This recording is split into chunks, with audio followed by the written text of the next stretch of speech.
The state's next witness is Brian Carpenter.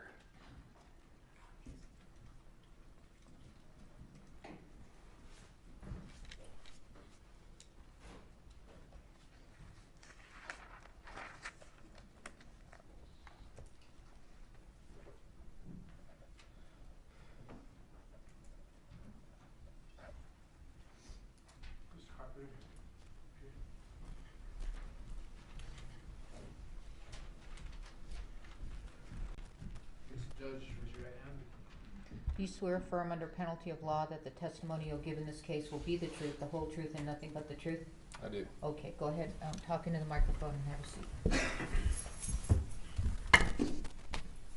Sir, state your full name for the record, please. Brian W. Carpenter. And how are you currently employed? I work for 13 South Productions.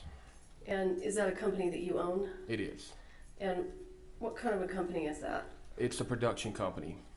What do you produce? Films and documentaries. And in addition to being a producer, have you also had armorer experience in the film industry? I have. So what I'd like to do, I'm going to back up just a little bit. I want to talk about your experience with regard to firearms prior to you becoming involved in the film industry. Can you tell us if you have any law enforcement or any kind of special firearms training? I do. I spent most of my adult life using a firearm as a tool, either as a protector or trainer, and then ultimately in the film industry as an armorer. My last official assignment that I worked on was New Orleans Police Department SWAT, Tactical Unit 3 under Jeff Wynn's command. That was during Katrina and all of Rita, and then all of the cleanup and restoration efforts. Before that, I worked as a contractor, securities contractor, for almost 20 years. I've worked on operations from Haiti to et cetera, et cetera. I've trained at Mobile Operation and Urban Combat Training for RCTA. I've trained at NASA. And what's RCTA? Regional Counter Narcotics Training Academy. Thank you, sir. And they have a Mount City there that's Mobile Operations and Urban Terrain. I've received my high-risk environment training and implementation certification there, level 1 and 2. I've trained down at NASA at Cape Canaveral for SWAT and some machine gun and select fire training. Had some really good mentors that advised me to get as much training as they would put out there, so I was very fortunate to have their guidance and direction over a 20-year career. Okay, and then how did you end up transitioning into the film industry? After Katrina, we were down there working, and one of my buddies came to me and he said, would you like to go and do some bodyguard work for an actor? And I was like, no, I don't think so. So I turned him down at first, and then he kept coming back to me. I said, you told him you had somebody, didn't you? And he said, yeah, just go talk to him. So I went and had a conversation with him, and it ended up being the movie Deja Vu with Denzel Washington and his crew. And I went to work for him for a little while on that show, and got some guidance from him, and that transitioned me into film, and I took my skill set and applied it there. And have you been employed on film sets in the role of armorer? I have. Approximately how many times have you worked as an armorer on a film set? Considering individual episode, TV, and feature film, around 100 projects.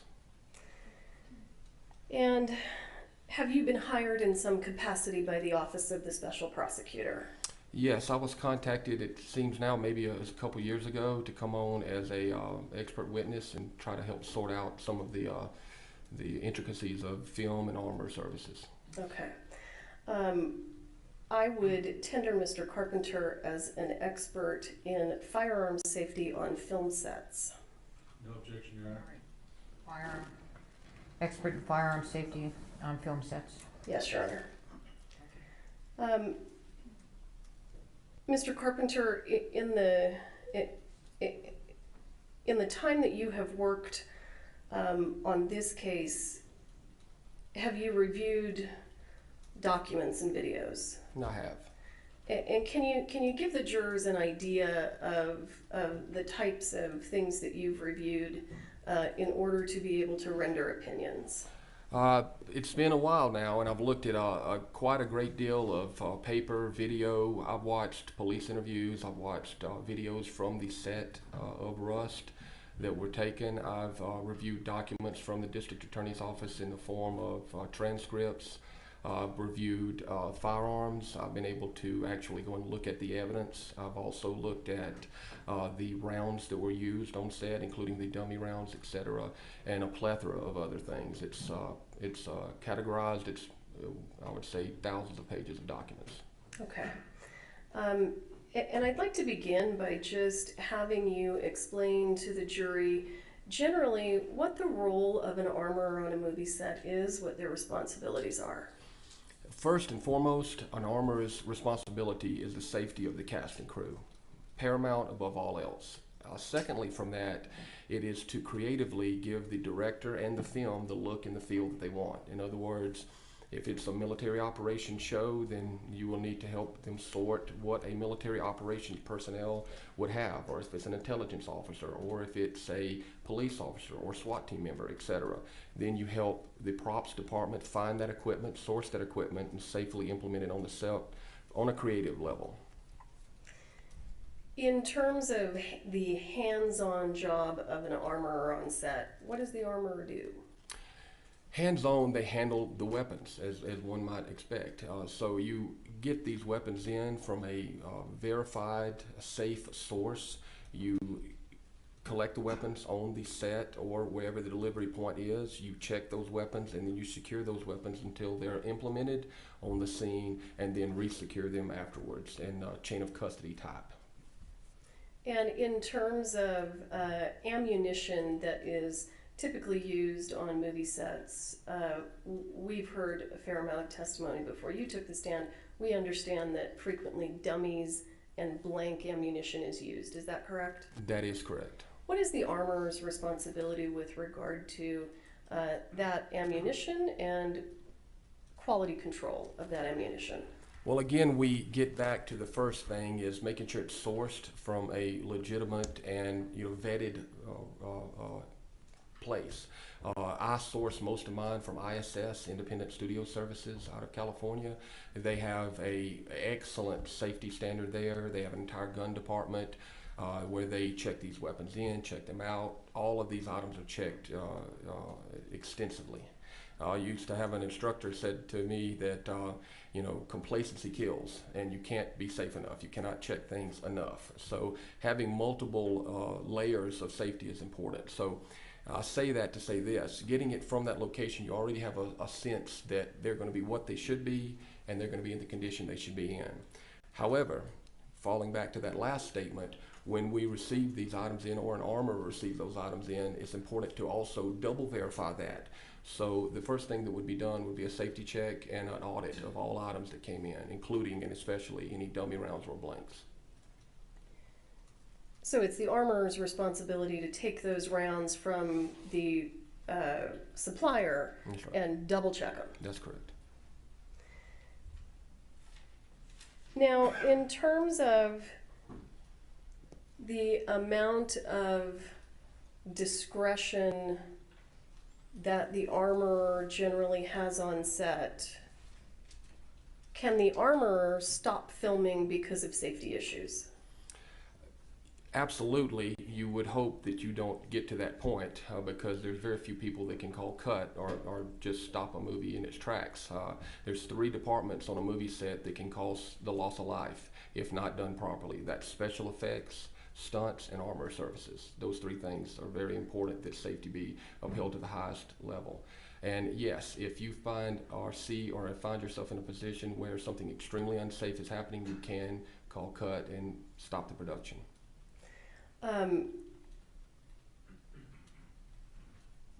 Is the armorer working for the actor? And what I mean by that is, can the armorer tell the actor what to do and not to do when it comes to firearms and firearms safety? The quick and straight answer is yes. The armor department falls under the prop master, and the prop master department falls under the art department by technicality. Or technically, I should say. That is the level of command and the chain of command on that. But at any given time, you can step outside of that chain of command and give instruction based off of what you're supposed to be doing, and that is safety and guidance therein. In your career as an armorer, have you ever had experiences where you had to just take guns away from people on movie sets? Yes. And why would you ever have to do that? It mostly happens in all of the multitude of stunt performers are going to get upset at me saying this, but it's the truth. Stunt performers, I love them. We've trained so many, and our stunt performers can be seen on almost every action movie in the last 10 years, and I'm very proud of them. However, a stunt performer will quickly say that they can do just about anything if you ask them, from fly a jet to handle a lever action rifle. On that note, sometimes you give weapons off to stunt performers and quickly realize that they are not handling them safely or properly, and at that point in time you step in and very politely and soft-handedly just walk over and say to the prop master or to whomever, take the weapon away and say, this person doesn't get a live weapon anymore, they get a replica or a dummy or nothing at all. And so yes, I've had to do that in the stunt world pretty more than frequently, I would say.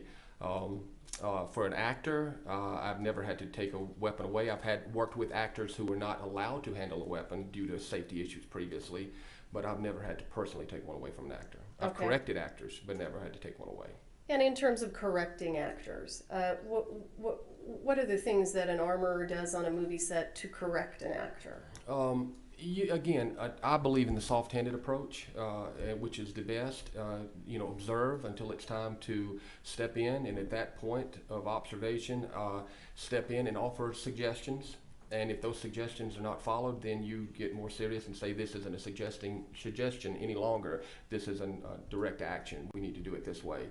I had one particular scene where they wanted to walk into a motel room with submachine guns, fully automatic weapons, firing at the guy that kicked the door open, and the guy that was coming into the room, the actor, was going to be firing two pistols at the same time, semi-automatic handguns, and the proximity of the room was too close. They wanted to do it in what's called a oneer, which is just straight through shot, where we're not going to break it up and have little small bits and pieces of the shot. And they were pretty dedicated toward that, so I had to step in and say, that's not safe and we can't do it this way. We're going to have to break this up and make it to where everyone's not in the scene and in a small hotel room together.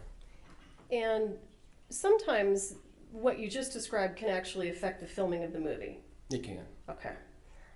But that's the armorer's job, right? It is, and your job also is to... Okay, you're right.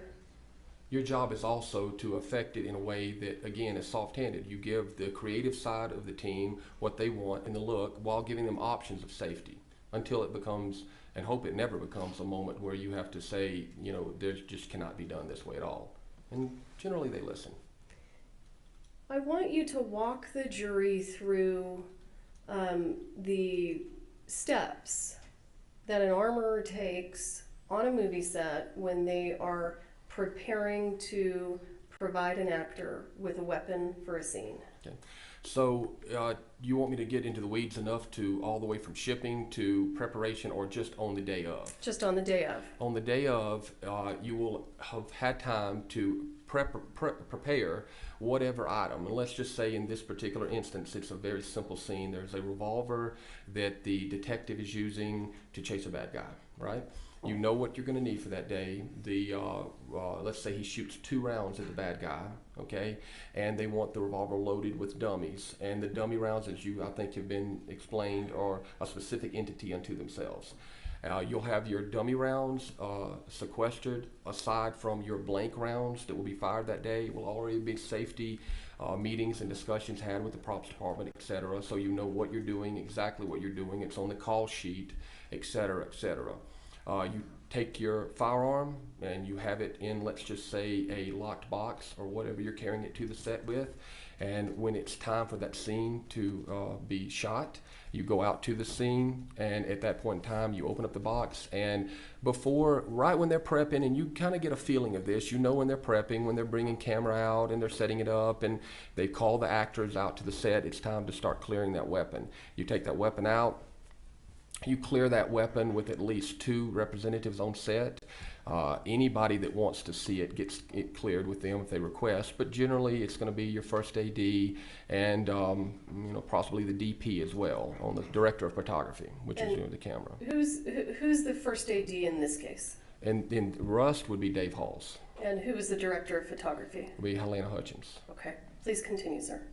The revolver would be cleared, showed to be clear and safe and no obstructions in the barrel, nothing in the cylinder, etc., etc.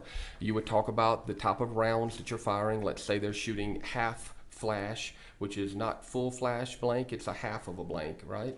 Half flash blanks, and you would definitely take your dummy rounds out. You would show them, shake them, listen to them. It's an audible and visible view that you can look at it. You can hear it, you can feel it, right? So in terms of the dummy rounds, I just want to make sure,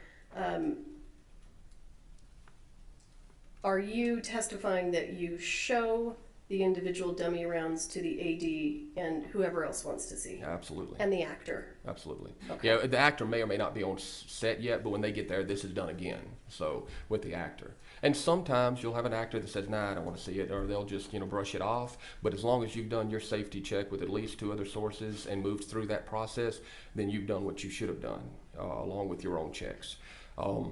Having said that, you will wait until the scene is about to get to start shooting, usually no matter what they say, and they'll say, oh yeah, hand the gun out, hand the gun out. Well, you know to wait till they're about speeding sound, and there you got also the feeling of doing it enough till you know when they're really going to start rolling that camera, because otherwise you're handing off a weapon and then you're getting it back, and then the process just keeps slowing down, so you have to maintain that level of control there.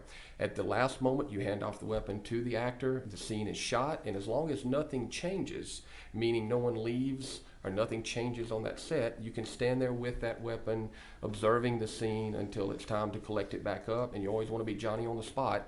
When that actor gets through with that scene, they're going to be immediately looking to hand it to somebody, and they'll hand it to anybody. So you have to be there and collecting that weapon up safely and securely, maintaining muzzle discipline, etc., etc. And then if they walk off and they want to come back, then this process repeats again. In your experience, should the armorer ever leave a gun with anyone else and leave the area? Not a live weapon, no. When And when I say live, I mean a weapon capable of firing a round or a blank. A live weapon being, it could be a prop gun, but it's a real revolver.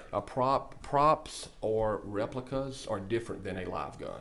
So what a lot of people don't understand on a movie set is most of the weapons are real guns. As far as the alcohol, tobacco, and firearms, ATF is concerned, these are all real weapons. And they're serial numbered, licensed. That's a real weapon, regardless of modifications for use in film. It's capable of firing a round in some capacity or other. A prop gun is completely an inert weapon that cannot fire a round in any capacity, and a replica is simply one that looks like a gun but is not. Okay, so pursuant to your definition of a live gun, that being a fully operable firearm, would the armorer ever leave that and walk away? Absolutely not. Why not? Because it just opens the door for any type of accident to occur. You have no management of that weapon at that point in time. It could, from the most simple of things, be laid down by a performer haphazardly and picked up by any number of people or left in areas that are unsecured.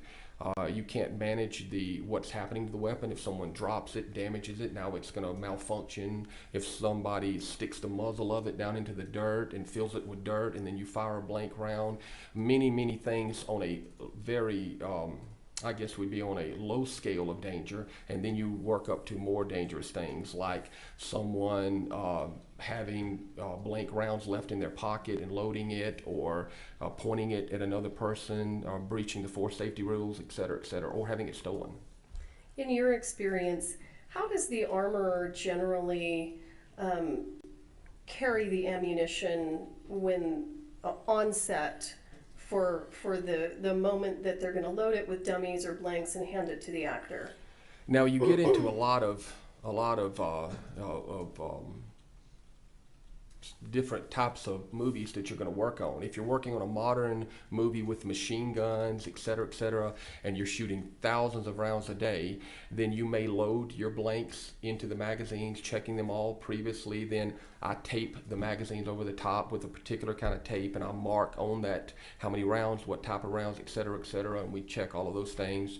If it's a Western or something that's using older weapons that are more simple to operate, then I generally carry my blanks in a locked, what they call a magazine. The ATF refers to it as a magazine. It's anything that holds ammunition or explosives.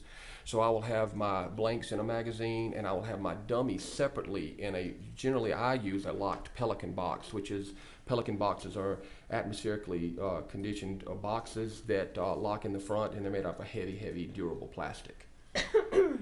Those, excuse me, those Pelican boxes that you use, is that something that production pays for, or is that just part of your kit? It's part of my kit, generally. So you bring with you some of your own personal items. Sometimes our company, Dark 30 Film Services, would have rented a firearm. I generally err toward the side of getting them through ISS, but when it comes to ancillary items such as Pelican boxes or means of storing and categorizing all of this ammunition, I prefer to use my own system, which is what I'm accustomed to, and I feel very safe and secure. So I would bring those things. Okay. In your experience, are film sets frequently rushed environments? Yes. Why is that? Because in any movie, time is an exact equal to money. The more time you spend, the more money you spend. And that comes from even when they invite an actor to walk, you'll have a PA saying, you know, our actor's walking 30 seconds. I mean, it gets down to the seconds, literally, on a film. So the more time you don't have your things in order, or you're not prepared to actually get what they say, things in front of camera and on camera, the more money you're spending. So any delay of any sort is an expense to the production and to the producers or studio. Can that rushed atmosphere have an effect on the armorer? Yes. And talk to us about the effect that it can have, and in your experience, what the armorer's responsibilities are. Well, I can say this, and this is something that I was also with my one of our very good mentors always told me. He said, if you're being rushed, that's the time to slow down twice as much. And so that's generally the rule of thumb. If the production is rushing you and they're pushing you, which they do, then at that point in time you need to stop, take a beat, take a breath, and slow down twice as much as you were before, because that means you're getting into an atmosphere of unsafe behavior, and you're getting into something where you may miss something or have a misstep or overlook something, and that is not a place to be when you're in charge of safety. If you do what you just described and you intentionally slow things down for safety, do sometimes other people on the set get upset with you? Yes. And what do you do then? You have to be prepared to go home. If in lack of a better word, I've always, believed, and it's very important that if you take a role where you're in charge of other people's safety and well-being, ultimately, even in a circumstance of their life, then it doesn't matter. Your ethos or your code that you work by is, I will do what's right, regardless of what it may mean to me downstream.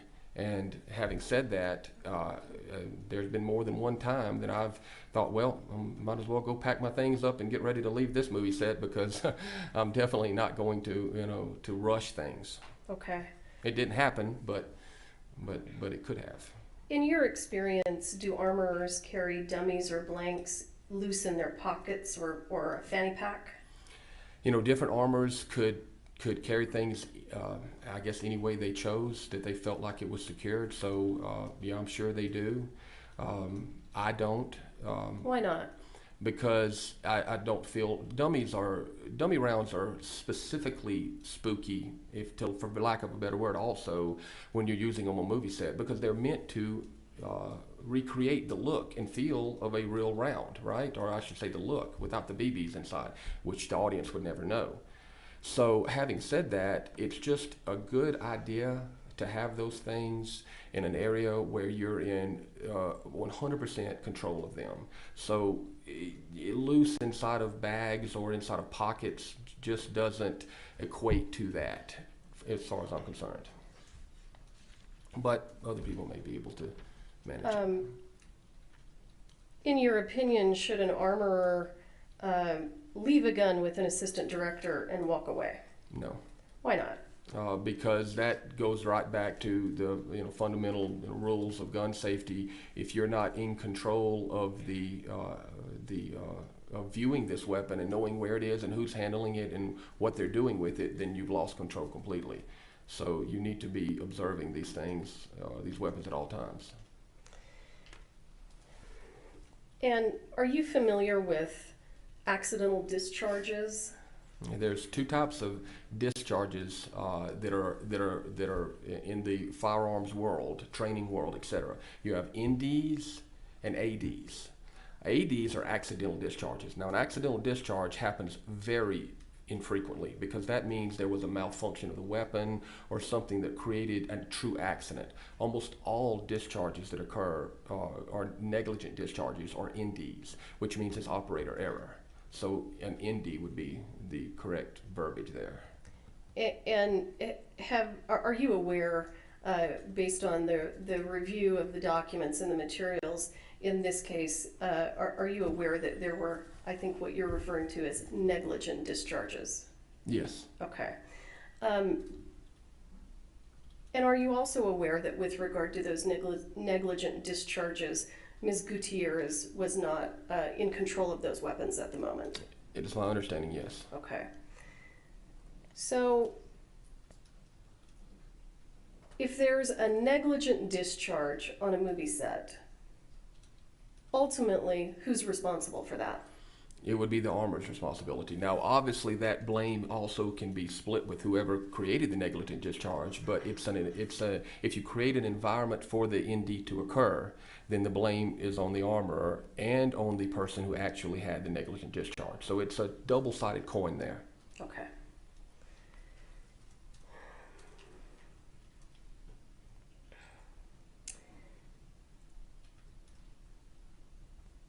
In your experience, does a movie set armorer generally keep their blanks and dummies locked up? They should, yes. Why? To avoid any disturbance of them, anyone, again, it's just like chain of custody in court or the law enforcement world or any world where you have evidence moving from point A to point B. You need to have one person in control of it. More hands on it or incorrect hands on it can open up the door for accidents and things to go wrong. In your experience, do actors generally do their own safety checks of the weapon? And what I mean by that is the actor is manipulating the gun, taking the ammunition in and out, looking at it. You know, I've worked with a few actors that wanted to check their own weapons even after my safety checks occurred, just because they felt more comfortable doing that. As long as I was there standing and observing and letting them do that, as long as my safety checks occurred, they can do as many more safety checks as they feel. However, those safety checks are more for a warm and fuzzy feeling for them, not for me as a professional, because I'm going to make sure that we check it the way that I need to check it in front of the right people and individually. If they feel like they need to do it again, then by all means. Okay. But that's rare. In your experience, is the director usually allowed to handle the weapons? No, the director generally almost never handles the weapon. And why? It's just not in his or her purview. I mean, the director is very much 100% the creative driving force of the film, and in that area they are very much focused. So handling a weapon or doing anything with weapons other than saying I want it to look like this or look like that, or this is what I want to happen in a scene, would be about the extent. But handling them, no. Let me ask you this. If you're the armorer on a busy movie set, and you need to use the bathroom, do you just let some other people take over your role? Well, you can let other people take over momentarily if you collect up all items, put them in an area, and do what's called a fire watch. In other words, you can bring over the prop master or someone who's in your department that's trusted, not just anyone, but someone who's trusted in your department, generally the prop master, and say, hey, I need to go to the bathroom. Then they will stand there and watch, not touch, just watch that cart or those items once they've been collected up until you get back. But it has to be someone, obviously, that understands, what safety protocol is. In your experience, should a prop master be loading and unloading weapons? That's a particular question because some prop masters are actually also armorers as well, and they have, it all gets down to a lot of the ATF regulations where prop masters are put on, and for lack of a better term here, on the books of whoever's firearms license is providing those weapons. So if the firearms provider has put the prop master and the armorer on their books, and they are qualified to handle the weapons and have been trained in safety and implementation of these weapons, well, in that case, yes, the prop master could step in. And there are some very good prop masters that are also excellent weapon handlers in Hollywood. And I've worked with several of them. However, in generalities, no, if you're not a trained prop master, that's why prop masters hired an armorer to do the job. Would you expect a prop master who has never shot a real gun before to be placed with the responsibility of loading and unloading weapons? No. Why not? Because I'm assuming that if they've never shot a weapon or handled a weapon, then they would, and that's an assumption for this particular, if we're talking about the prop master on this particular show, admittedly did not have any firearms experience at all. And that would not be someone I would want to be handling a weapon in any aspect. Would it be adequate if you have a prop master on set and it's a busy set, just to spend 10 minutes training them how to load and unload the guns and then give them that responsibility? Yeah, I do not believe that 10 minutes would adequately be able to train somebody with safety of firearm. What do you think it would entail for someone to really be able to do that and do it safely? At the very minimum, and I've pushed for this in film for a long time, at the very minimum, a 40-hour week training session with proper firearm safety handling, a minimum certification of 40-hour certification, I would think. And that would be the absolute minimum before you could actually, you understand this isn't the same thing as having a weapon that you have at home and you want to be safe at your home and make sure that you know how to handle it and no one can do anything wrong with that weapon, and you're being a citizen, if for lack of to better term with it. It's a difference between also stepping into the role of a safety professional on a movie set where you have other people's responsibility to look at. So that would require a lot more. And are you actually a firearms instructor? I am. And how long have you been an instructor? I've instructed on and off for 20 years prior to my film, and then I also instructed in film as well. Out of 100% of the movies, about 20% the actors want to actually fire a weapon. In those particular cases, it's very, very, very planned event. And I have instructed and trained actors in film as well. So I guess you consider it current too, so I guess around 30 years of training. Okay. In your experience, would it be sufficient if the movie is dealing with single action revolvers, such as this movie? Is the safety check sufficient if the armorer already has the gun loaded, brings the gun to the assistant director, opens the loading gate and spins the cylinder, but doesn't remove any of the dummies? No, that's you could actually look at it in a way that's actually worse than not even looking at it at all, because you have opened the cylinder opened the latch on the side of the cylinder. You have spun the cylinder, and you're looking at it from a rear view. So all you see is the end of the back of the base of the bullet, right, of the round. So you cannot identify anything as to what type of round that is in there, except that there are rounds in there. So what you've done effectively is identify that you have a fully loaded weapon, but have no idea what type of rounds you have in there.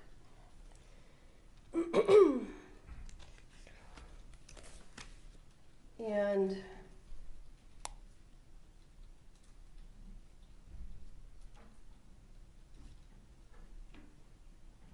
have you seen videos in this case of Mr. Baldwin in the church pulling his gun? I have. From a shoulder holster? From a shoulder holster, correct. In your experience, is there anything particularly dangerous or difficult about that action that we've seen? And these folks have actually seen those videos now also. You know, you fall back to the fundamental safety rules, Cooper's safety rules, which everyone in the industry follows, which is muzzle discipline, finger off the trigger, etc. I'm sure you've heard this, you know, ad nauseum so far. So on that lines, as long as you're following those safety rules, you can draw from any position whatsoever. A shoulder holster is simply a shoulder holster, meaning you're going to draw from the opposite side of your strong hand. Cross draw is a belt which is drawn across body from your strong hand, and then you have just a regular drop holster that comes down, which is on your strong side. Doesn't matter which holster, it matters not what you draw from, as long as you're following your safety rules. And it's nothing particularly difficult about drawing from one or the other, just different technique. Okay.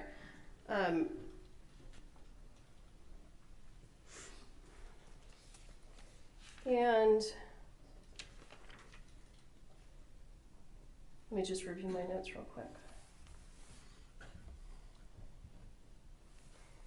In your experience, is the armorer physically present for every scene or take being filmed on the movie that involves a firearm? Yes.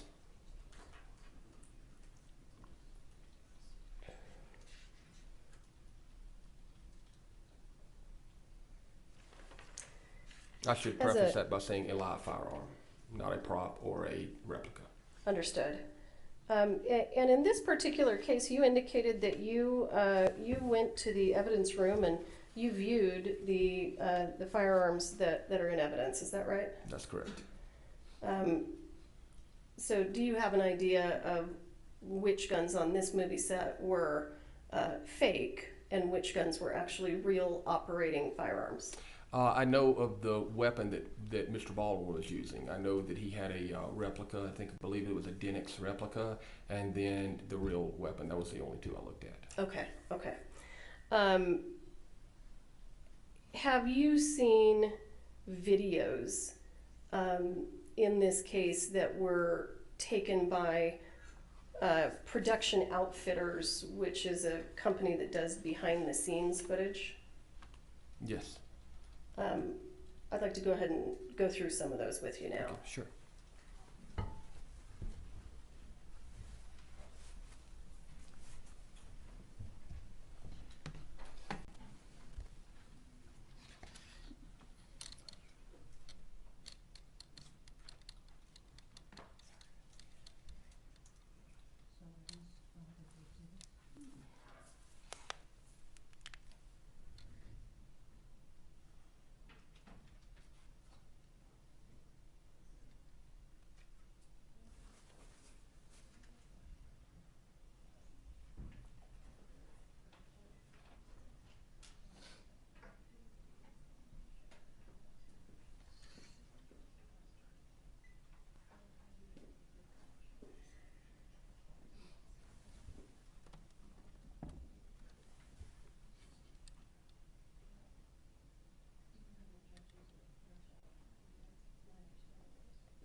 We are going to present exhibits 149 through 161 as we go through Mr. Carpenter's testimony. I'd like to go ahead and move for the admission of them now and ask permission to publish. Any objection? No objection, Your All Honor. right. All right, they're admitted. You may publish 149 through 161. Okay. Monitor me. All right, great. Mr. Carpenter, can you see your screen there? 50 years old, let me get my glasses on, okay? You I and can me see both. now. All right, let's I'm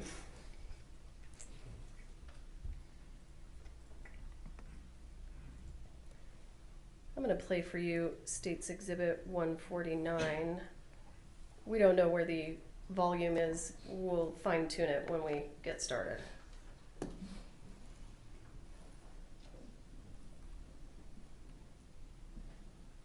I don't hear anything.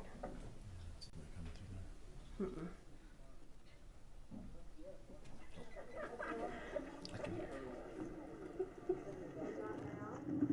Got a little fight to him. Everyone works for us. Whatever. Come here, little pig. You're I'm going to just start that over.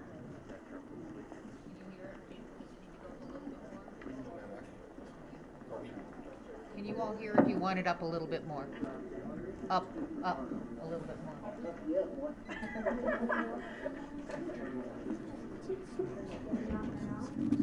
Got a little fight to him. Everyone works for us. Come here, little pig. You're working for me.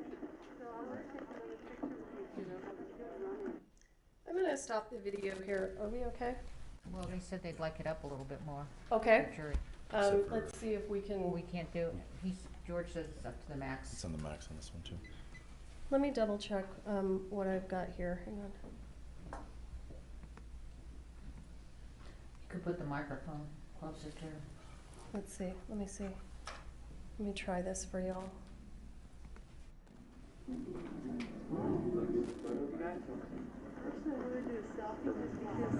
And just so you know, because these are behind the scenes filming, I don't think we're really, there isn't a lot of close-up audio of when these people are kind of mulling around.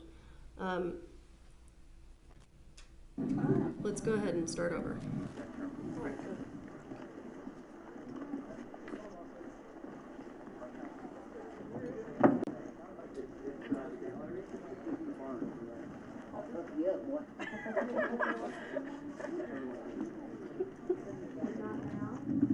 Got a little fight to him. Everyone works for us. So I'm stopping that at 21 seconds. Do you see anything concerning in this video?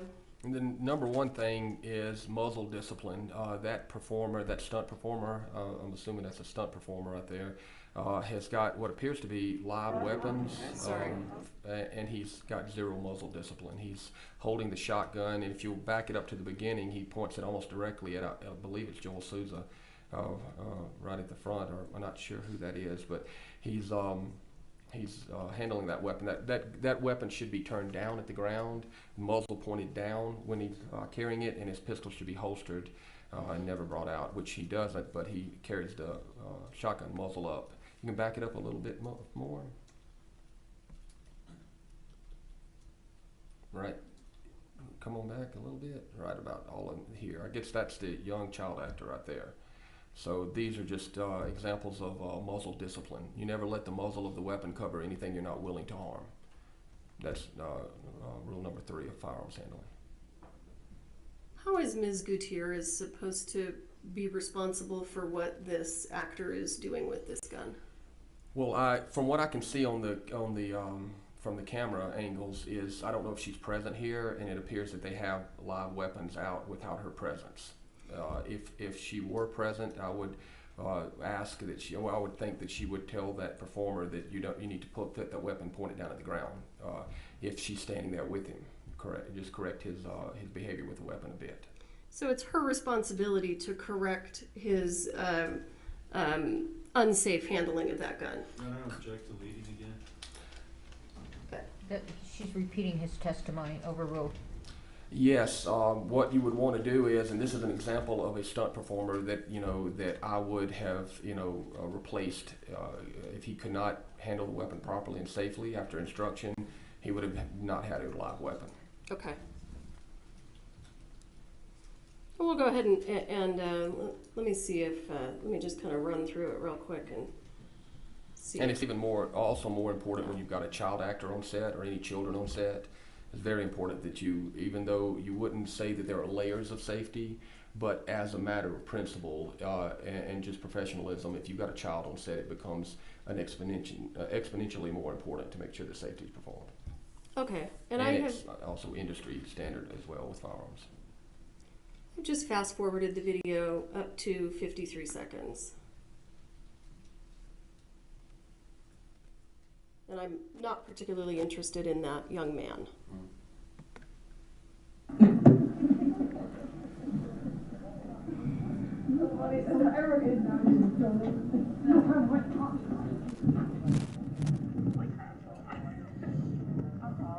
Did you see the same stunt performer back there on that patio? I did. And what was he doing? He pointed it directly at the chest of the lady or the person in the white sweater, and then turned it around and pointed it at one of the other performers.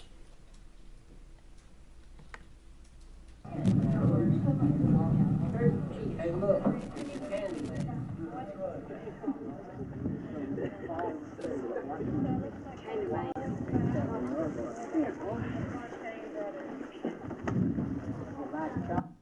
And as the camera pans around, do you ever see Ms. Gutierrez? I did not see her in that video, no. And you know what she looked like back in October of 2021? I do.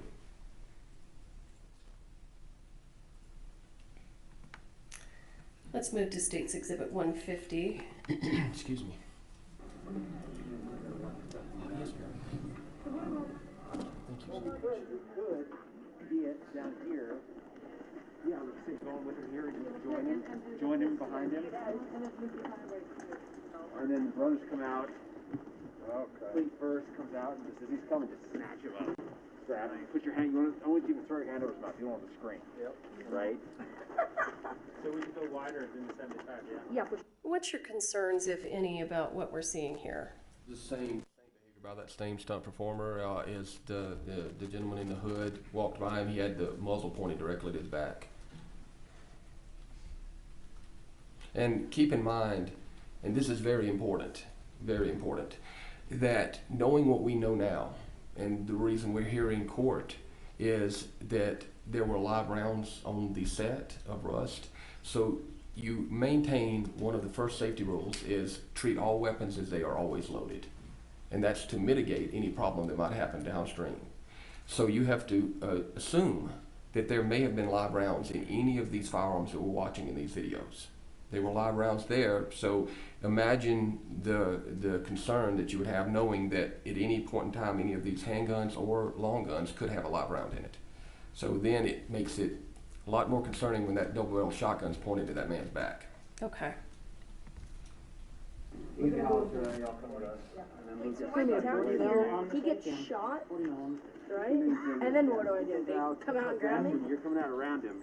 No, that's later. He sort of, you got him. He sort of fights his way through a little bit. You grab him. There's not a guy getting. Now, is it your impression that they're filming a scene right now?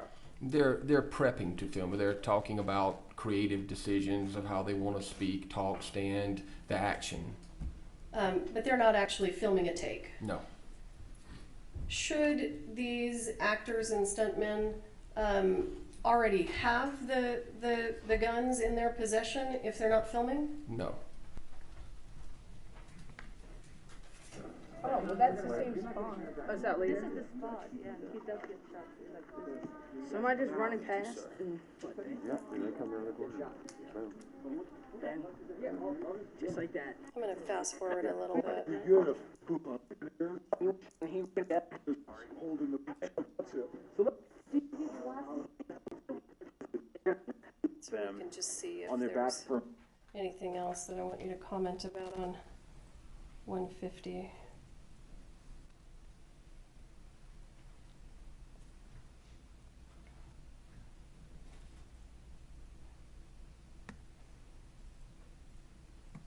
They're doing a rough rehearsal here, just going through it. So for the purposes of the rough rehearsal, is it acceptable for the actors, the camera isn't rolling yet, should they have the live firearms at this point?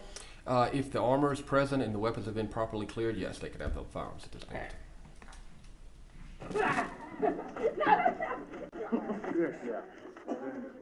Easy, Hollister. We got y'all coming with us now. And now you gotta fight your way free. So let go, get loose a little bit, sort of throw an elbow back toward him. Ooh, funky. Ooh, got a little fight to him. Come on, little piggy. You could honestly probably wrap the. Do you still have concerns about that muzzle? I would tighten that up a bit, just because of what they're doing here and with the young actor in it as well. But yes, and that's just my way of doing things. Okay, and I'm gonna rewind and I want you to listen. Come on, little piggy. You could honestly probably wrap the shotgun if you wanted. Do you know whose voice that is? I do not, and I did not quite hear that. I've got bad hearing, sorry. Okay. Terrible hearing.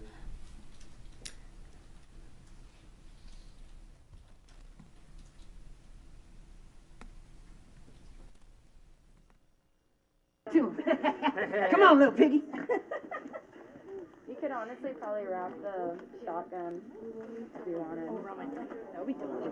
That's where we like. Do you know who that female's voice is? Yeah. Okay.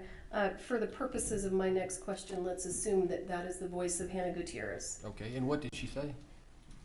I heard shotgun. Let me replay it for you, because I'll get it wrong.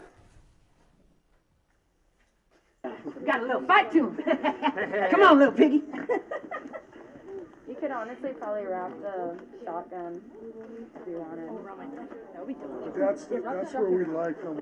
You could honestly Wrap the shotgun. wrap the shotgun. For the scene, I think That's is right. probably what they're discussing. Right. Wrap it around him and hold him in place with it, right. So, assuming that's Ms. Gutierrez that we can hear, and she's present, Right. what should she be doing with this stuntman that we've seen with his bad muzzle discipline? Right. She, like I say, tightening him up, pull him off, discreetly and starting off, say, hey, look, be careful where you point the muzzle of the weapon. You're swinging it around pretty haphazardly. Hopefully it's already been checked properly. Then, give him a little coaching.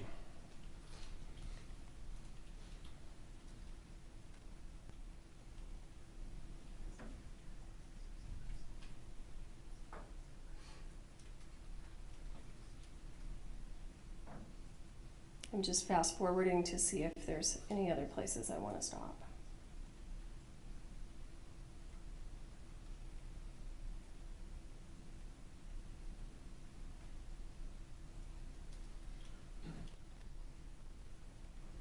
It's also of note here is if you're going to use that scene that way and you're going to handle the shotgun, then clear the crew out, get some proximity, in areas of safe zones that you operate within. It's just a lot of people walking in and out, and there's a lot of crew in and out of there, you just need to get that whole area under control a bit better. Okay. And where I've stopped it here, I have stopped States Exhibit 150 at 5 minutes and 2 seconds. What do you see with regard to that shotgun right now? It's pointed at the child, I'd say the young child actor, young actor.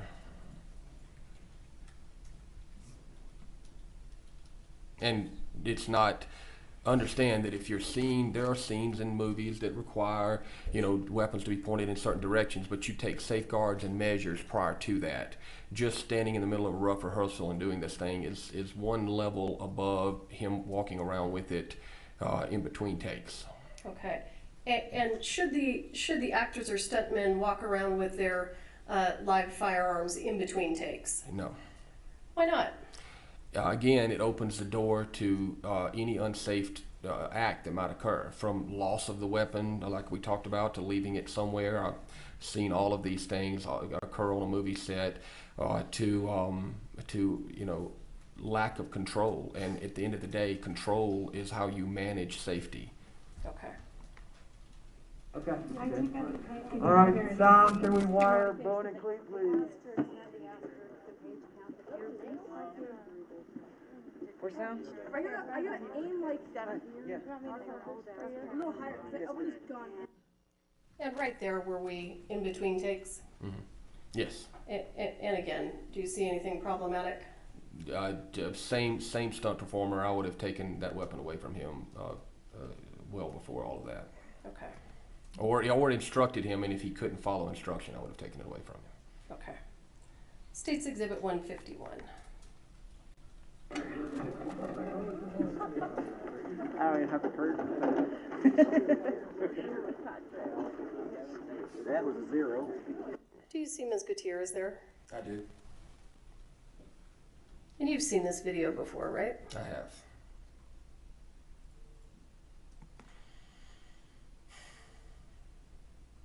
I'm at 8 seconds, just for the record. 0. What is Ms. Gutierrez doing? She's holding that double-barrel shotgun pointed up at her neck and face. Why would that be concerning to you? Never let the muzzle of the weapon cover anything you're not willing to harm. It's a fundamental safety rule. You treat all weapons as they're always loaded, also fundamental safety rule.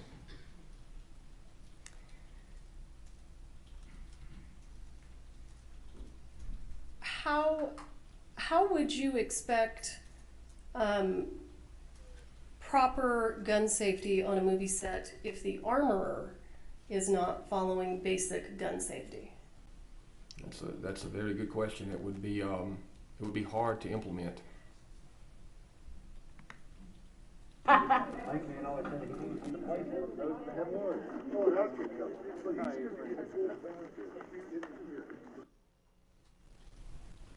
All right.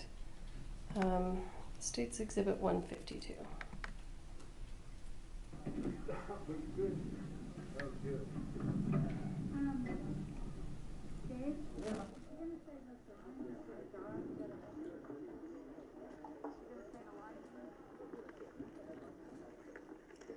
Same problem with that guy in that video? Same problem, Same guy. and I don't know where Ms. Gutierrez is. Of course, the camera's only facing one direction, so I don't know if she's behind camera or anything, but I don't see her present. And if she is present, she's supposed to do something about that, right? Well, you take the weapon up in between scenes. In between any usage on camera, you take the weapons up. Okay. Secure them. And Check them, and then recheck them when they go back out. We'll go through that a little bit. What is the armorer supposed to do if you've got 3 or 4 actors or stuntmen that all have weapons and we're in between takes? Are you really required to go and collect those weapons from those actors and stuntmen? That is correct. And if you can't do it on your own, then you need to put an additional armorer on set that can do it with you. And so I've worked in scenes where we've had hundreds of extras, and we did the miniseries Roots. We did the Battle of Fort Pillow there, and we had, I'm guessing, I had 18 armorers on that day, or 16. It was a lot. Exact number I can't remember, but I've had many gunfight scenes where you had a multitude of people shooting machine guns and around. And if you're skilled enough that you can maintain control in one small area of take, in other words, if they're filming a gunfight. State's Exhibit 153. Full sound. Down speed. Is there a reflection issue on those windows or no? No. I'm staying out of it. Hey, Billy Mark. And set, ready, and action. Please.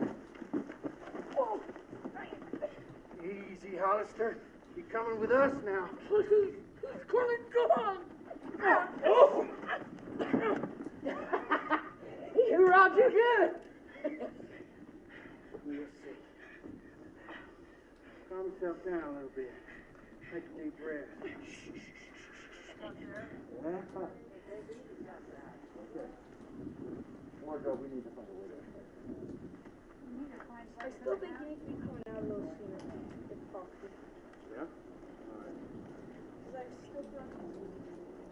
So, was it your impression from watching that video that they were actually filming a take at that point? Yes. And what happened when the filming was over? The camera panned around approximately 90 degrees left. Well, let me ask you this. What happened with the actors' guns when the take was over? I didn't see the full end of it, but they were still holding them, standing there with them. Okay. And is that the point when the armor is supposed to come in and take them away? Yes, exactly.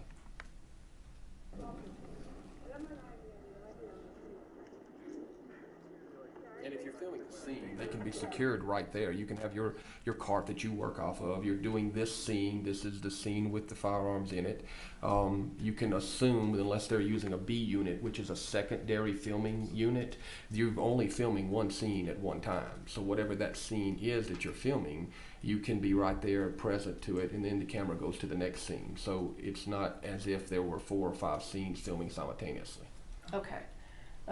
So in this particular video, or in this particular circumstance, is it your opinion that Ms. Gutierrez needed to, when the camera stops, go in, take the weapons, and keep them secured until the next rolling of the film? Your Honor, objection leading. I think it's a direct question. I don't think it's leading. Yes, unless, of course, Question summarizing his testimony, so go ahead. Thank you. Yes, unless of course they're going to still be in that scene. Let's assume that the weapons were properly cleared, made safe, and this is what I was talking about initially. If they're never going to change anything and they're going to continue to film that scene over and over again, then sure, leave it with the performers as long as you're standing there watching them. But the minute that they walk off from in front of that camera, the weapons come back to the cart or come back to the armor. If they're in front of camera standing right there and they're like, hey, okay, stand right there, nobody move, 30 seconds, we're going to roll again, and then we can do that all day long if you want to. So in your experience, when the armorer takes the weapons from the actor, and then, you know, a few minutes later, we're now filming another, we're going to do another take of that same scene. What's the procedure? Do you just hand the guns right back to the actors? No, redundancy is never a thing when it comes to safety. So you want to be redundant. Have, one is none, two is one mentality. You take that weapon, you move it back into the scene, you do a quick check. Doesn't take but a moment. Open it up, clear it with your DP, clear it with your first AD, show the actors clear, and hand it back out. Moments. And when you do that, are you showing them the ammunition? If they're using dummies, yes. Okay. And you're showing them the same ammunition again? That's right. Okay. State's Exhibit 154. Ready, and action. Come on, kids. Let's go. I don't understand you. Let's go. Okay, let's reset.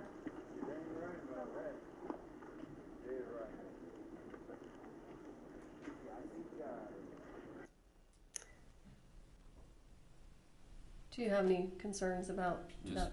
Same, pretty much the same as before. Same guy, same behavior? Same guy.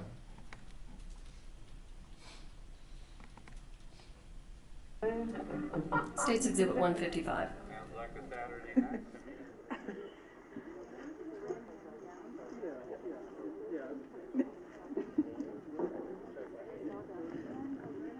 Almost. A wire. So like, Careful with the human behind you. gotcha. So you just shoot it like this, right? And what are we doing here? State's Exhibit 155. He actually did a 360-degree muzzle discipline breach on that one. So he went around in a full circle with the muzzle at everyone in the vicinity, and then he handed the weapon to the young actor. And in a circumstance like this, what is the responsibility of the armorer? Just to intercede. I mean, I would have walked in, let's just assume this is the first time I saw this, and I was standing right behind where you're seeing camera.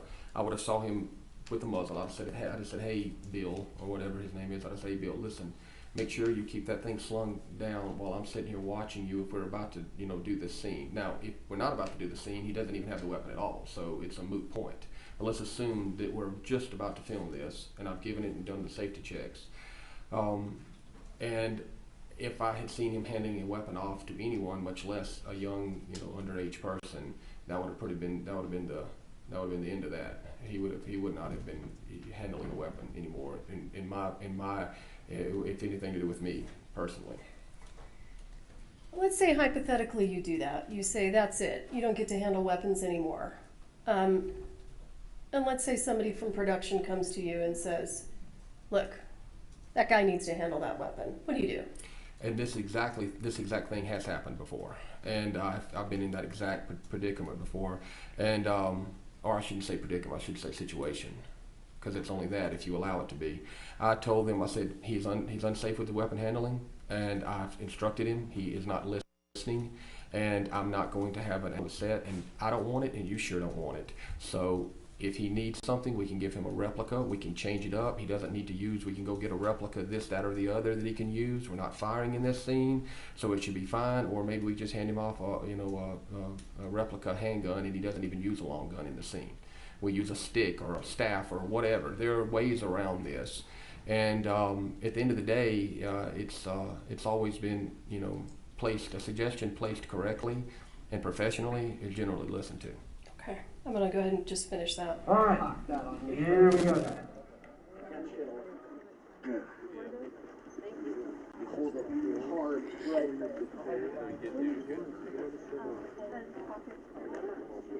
That button is the unbutton. So after the weapon was taken back from the child, are you still seeing that same bad behavior from that stunt performer? Yeah, he's toying with the weapon at this point. State's Exhibit 156. Okay,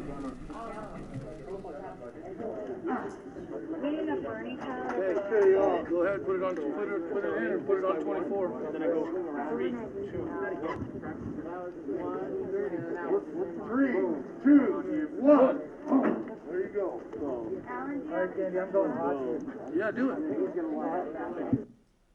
And did you just see Ms. Gutierrez come into the frame? I did. Okay,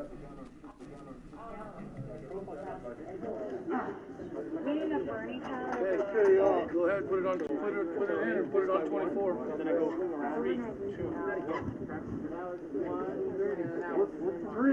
2, 1. There you go. Alright, Candy, I'm going. Do you see what she's doing? She's just walking in frame, in front of frame. Does she have anything in her hand? Could you back it up one more time, please? I was watching the stunt performer behind him. Okay, she's carrying the double barrel shotgun, it looks like. Muzzle end up. Is that a proper way to carry that gun? It is not. Is that a safe way to carry that gun? It is not. And you see the stunt performer in the rear swinging that handgun around, which what I was watching. He was actually pointing. He was talking and pointing with his firearm. Now, you asked previously why you don't hand off live firearms to stunt performers. One of the reasons, there's your reasons right there. If they don't have it in their hand until they need it, then there's no chance of them being unsafe with it. I'm going to try to get up to what you're describing. You saw that in this video? Yes, it's the guy with the right there. Right there. He's talking and discussing what he's doing and using his pistol as a pointing stick.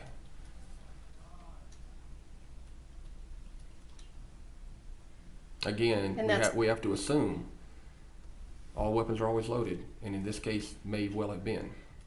Okay. We're going to take our morning bathroom breaks. Please don't talk among yourselves or anyone else about the evidence received here in court. Jurors. All rise.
right, you may be seated.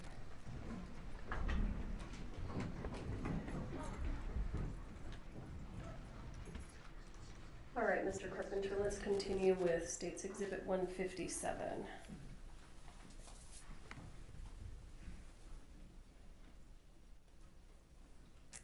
Oh, something's happened to our audio.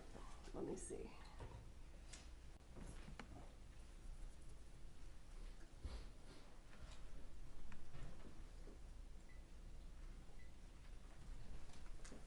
I'm not entirely sure what the problem is, but that's supposed to be like that. Ah.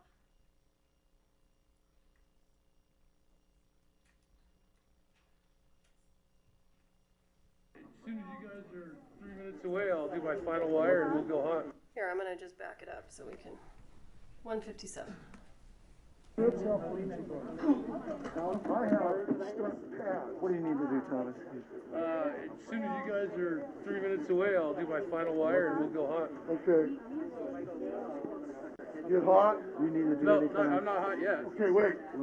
I want to see where the camera's so everybody knows the time. We'll get all that shit back once we wire him and we know where it's got to be. Then we'll clear it. We need to do the battery off and done now. Did you see anything noteworthy in that clip? Just muzzle discipline. You said muzzle discipline? And also a weapon. Get a little closer to that microphone, would you? My apologies, I'm sorry. Muzzle discipline, but more importantly, there was a weapon exchange that occurred with, I didn't see a safety check between those weapons. Not sure if it was a replica that she was handing off or a live firearm.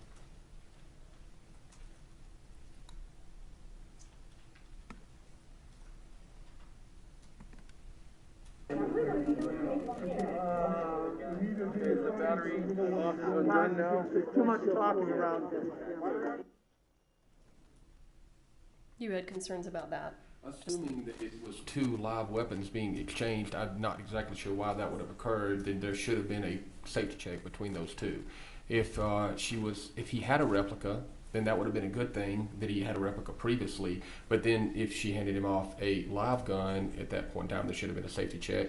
But more likely in this particular circumstance, he's wired at the back and he's about to do a stunt where they're going to probably do a dead man's snatch. They're going to snatch him into that wall, probably when he's been fired upon or whatnot. Having said that, they probably took the live weapon and handed him a replica, a soft replica, so he wouldn't get hurt when he lands on the ground, metal object in his hand and whatnot. So that probably was an exchange for a soft rubber replica gun. Okay. And it's an assumption, I'm not sure.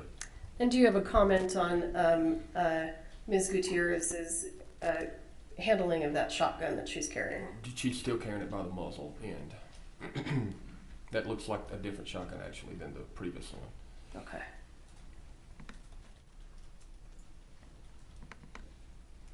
State's Exhibit 158. So let's wait before we hook him up. Yeah, otherwise he can catch all sorts of Now, stuff. you know, I'm not saying he won't get blood on the rim. I don't know how these are. No worries. Okay. You know what I'm saying? Yes. Yes. How, Thomas, how much blood do you think's gonna come out? If the lens is right here. It'll get on you from there. It'll get on the lens, yeah. It'll get on you. See, I was thinking ahead. Alright, so the camera, make sure you put in an optical flat and back camera. Wait, where's the blood? Really? The blood? Hey, Dave. Anything worrisome in that video? Assuming Ms. Gutierrez is behind camera, then they would be prepping for that scene and everything would have been in place. So no, assuming she's there. Okay.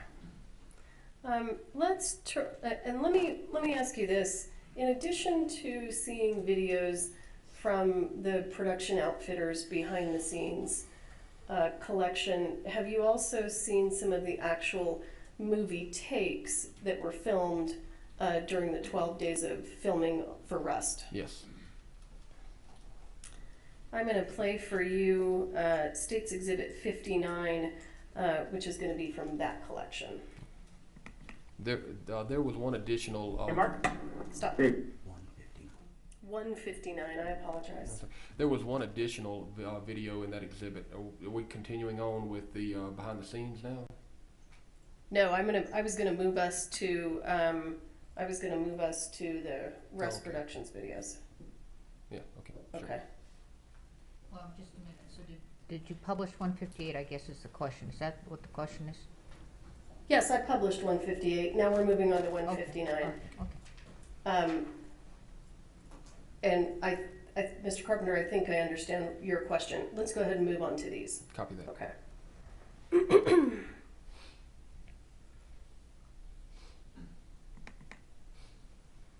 Mark?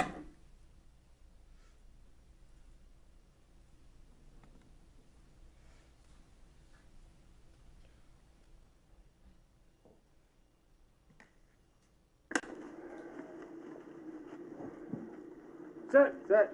Ready, and action.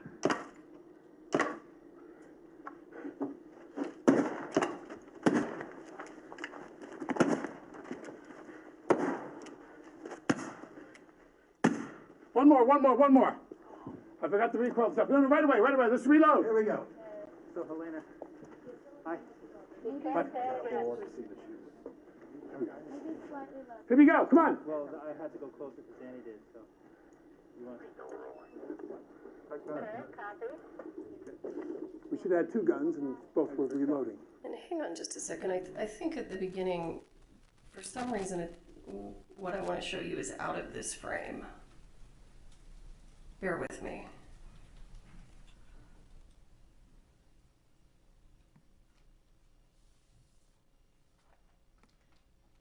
Mr. Bowe, how can I do frame by frame?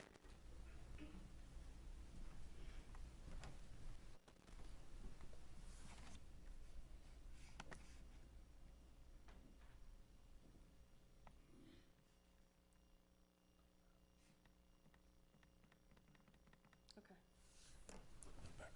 Okay.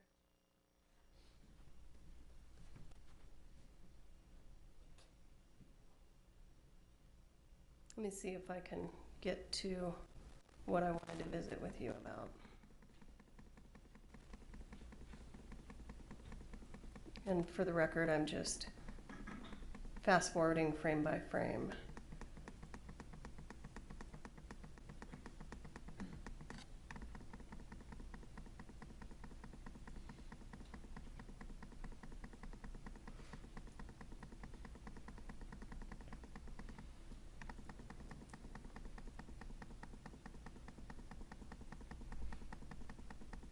Sorry, that takes a long time. I apologize.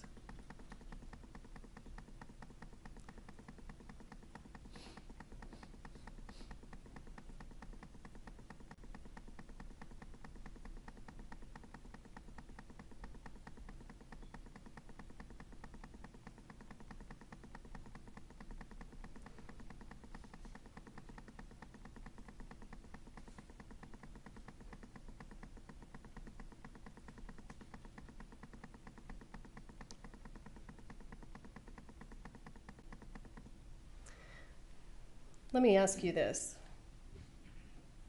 Mr. Lewis, do you see the issue? I do. Okay. I think You're going to help me fix that? I am. Okay. But for the purposes of this, just so that we can move on, have you seen this video where the frame is a little bit bigger and you can see someone over on the far right side of the frame? And I can't play it on that. I know. Okay. I just want to make sure this is the right thing you're looking for. Yeah, that's it. Okay. We'll swap it out. I'm gonna show you the one that has the wider frame. I apologize for that error, but we'll go ahead and go through your testimony now. So the other wider frame of this video, what do you see over on the right hand side? Well, you have 2 cameras operating in that particular scene. If it's the one I'm thinking of, you've got an A cam and a B cam, meaning they're filming it from 2 different locations. So you're actually seeing from one of the camera angles that has an entire operating crew behind it, which will have a first aid, so they'll have a camera operator, etc., behind that camera. So imagine a crew of people, a few people behind that camera, and then you've got the other camera that you're actually seeing in frame being filmed. And a lot of times in an action sequence, they'll film it from 2 different angles, so you can cut and chop it up in editorial. So that's what you're going to be seeing if it's the video that I'm remembering correctly. Okay, and the gentleman here will pull it and we'll play it. Generally speaking, and we're going to play the other video. Well, you know what? Let's move to the. I think this is. I don't recall if this is Cam A or Cam B. Oh, okay.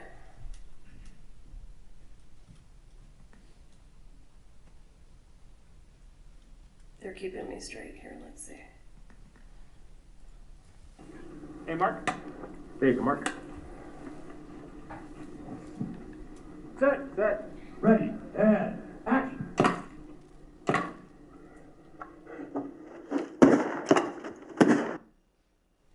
What's happening there? Do you see this over on the right here? So keep in mind, as I said previously, you will see a camera crew operating, and he's doing what's called a handheld right there. He's hand holding the camera and moving it, meaning it's not on a dolly or a track or anything of that nature.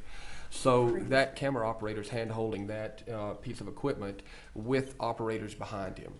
Remember that the frame that you're seeing here has that exact same situation going on as well behind this. So it's a number of people out here, both behind that camera and behind the one that we're seeing POV from, okay? And that appears to be a full flash blank just from the report, the amount of powder that's leaving the barrel, the amount of report and gun smoke that's coming out. I would imagine that's a full flash blank. And one of the first rounds that he fired actually incapacitated the camera and operator in the smoke, meaning he was entirely too close to that camera to fire that. We have a minimum amount of distance that is required for safety when you're firing blanks, depending on what type of blank you're firing, and that was well within the safety zone. And let's say you're wrong. Let's say that wasn't a full load blank. Let's say it was a half load or a quarter load. How does that? Well, let me stop for just a second and let me ask you this. Can you explain to the jury, talk to them a little bit about blank rounds and whether or not blank rounds can be dangerous? Sure. So a few years back, the local 600, which is a camera union, and the gentleman that works in that union, he's one of their business reps, asked me to do a soft tissue video series showing the effects of soft tissue from blanks. A tomato is a very good example of the human skin from a very non-scientific standpoint, right? But the internal part of a tomato and the external being the skin tissue is a very good example. So we took a tomato and at different distances fired quarter flash, half flash, full flash blanks at that tomato in high-speed cameras to show the effects of it.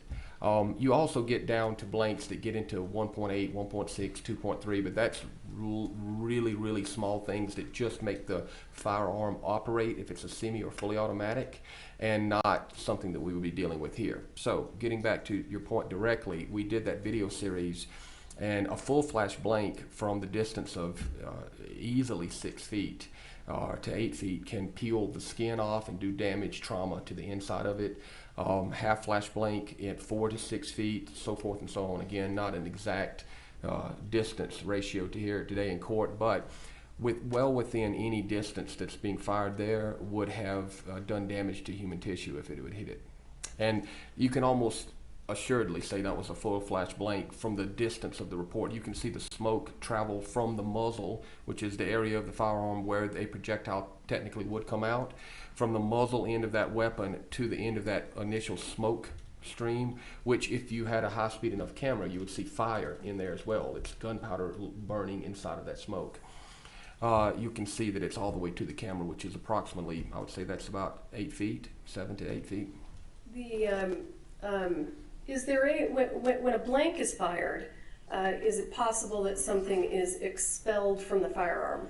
there is things expelled from the firearm. Now, movie blanks are a bit different than, say, a military blank because they're meant to be shot in closer proximities, et cetera, and you want all the particulates inside of the casing, i.e. the gunpowder, anything inside of there, to completely and totally burn up, almost like magic powder. You've seen the magicians throw the thing and all that paper burns up instantaneously, something to the effect of that. You would want it all to burn up as quickly as possible the minute it is ignited and leaves the muzzle of that weapon. Okay, so there is a little bit of difference. However, it still sends unburnt powder and particulates out of that muzzle, which can put an eye out, burn the skin, et cetera, et cetera. Okay. Not to mention the concussive force of it alone. Okay, so I'm gonna get to that frame right there. Specifically that frame, what's concerning? Well, he's within, outside of the bounds of safe distance. In other words, he's well within the no-go zone there, and he's pointing and firing the weapon directly at camera. Now, there are particular scenes which are set up in a very specific and controlled manner that you can, point at or near camera. But for the most part, you always instruct any of your performers to always aim off camera. Never aim directly at somebody, aim directly off of them, even if it's 4 or 5 inches or a foot or two, right? Now, I'm just speaking with an empty weapon that's already been cleared, not to mention a blank, where this is not even what we're talking about now. When you just generally aim a weapon, cheat it to the side a little bit.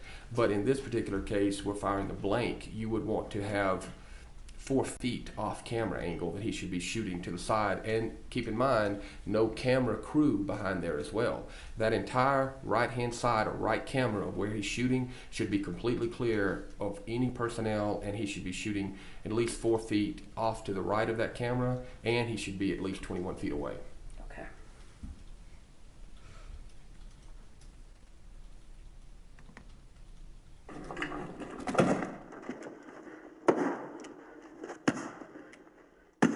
One more. I forgot the recoil stuff. No, right away. Let's reload. Here we go. So, Halyna, hi. How many movie sets do you think you've worked on in your career? 100. That conduct that we're seeing on the part of Mr. Baldwin, is that typical conduct from an actor on a movie set? No. Why not? Well, number one, he's basically instructing the armor how to do their job at that point, telling them that we should have had the gun a second reload, hurry up, give it to me fast. This is that moment. This is that moment I spoke about earlier. This is that moment that you need to stop and say, no, I'm not going to hurry up, I'm going to slow down. And we don't need to be, passing off weapons this fast or loading guns this fast. This is creating an unsafe and nerve-wracking situation, to describe it in more layman's terms. Always on any kind of live training exercise, military training or whatnot, you don't want to put people in a nervous position. That creates, now you can stress, it's a level of stress that's necessary in realism training for military and law enforcement. This is not that. This should be separate and apart from that, and even when that's being done under those circumstances, it's done in a controlled manner. But rushing with firearms and telling someone to rush with firearms is not normal nor accepted. Okay. And for the purposes of a couple follow-up questions, I want you to assume that that gentleman there in the black with blonde hair is the first assistant director.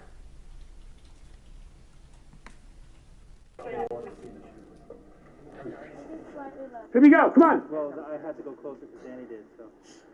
You want... Okay, copy. We should have 2 guns and both were reloading. Okay. Did you see him just walk away? I did. What's your opinion on that? I don't really know what he was doing in that particular moment. I saw Miss Gutierrez attempting to reload that weapon as fast as she could, of course assuming it's blanks, and we're using the same weapon. She was doing it. It looked like the prop master may have been holding the lever action over her shoulder. Not really sure what Mr. Halls was doing. Okay. Is Mr. Halls the person who's responsible for doing the weapons check with Ms. Gutierrez? He would be if you were doing it in that particular scene, just reloading blanks to it. It would be a quick, check with the armorer and with the actors. They're loading it to ensure their blanks being loaded. But many times in a situation like that where you're being rushed to that extent, that's when safety starts falling by the wayside. And could you see, and I can replay the last few seconds of it, where Ms. Gutierrez was getting her dummy rounds?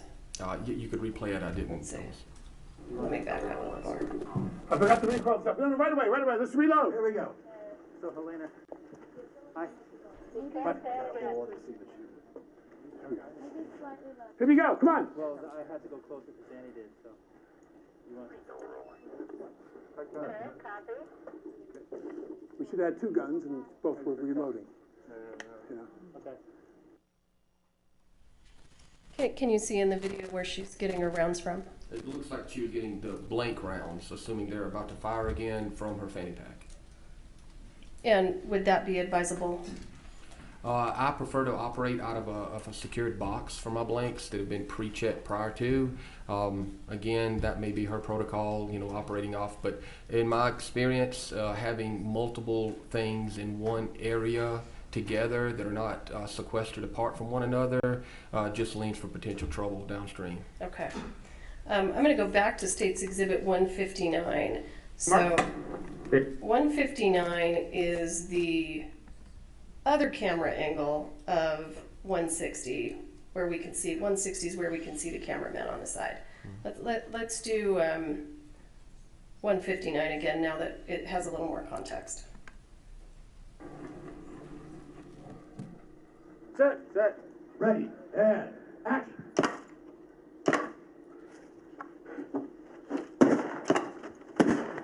Could you, in that moment, see the smoke go directly at the camera? I could. Frame by frame, please.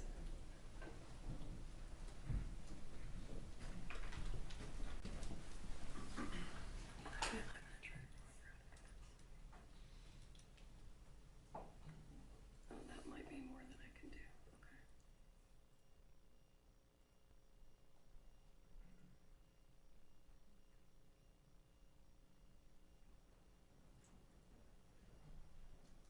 So that shot, when he fires the gun that time, did we see that initial shot from the other camera? It appears it may be the first one or the second one. I think the second one was the more concerning. Okay. Not sure where that started from.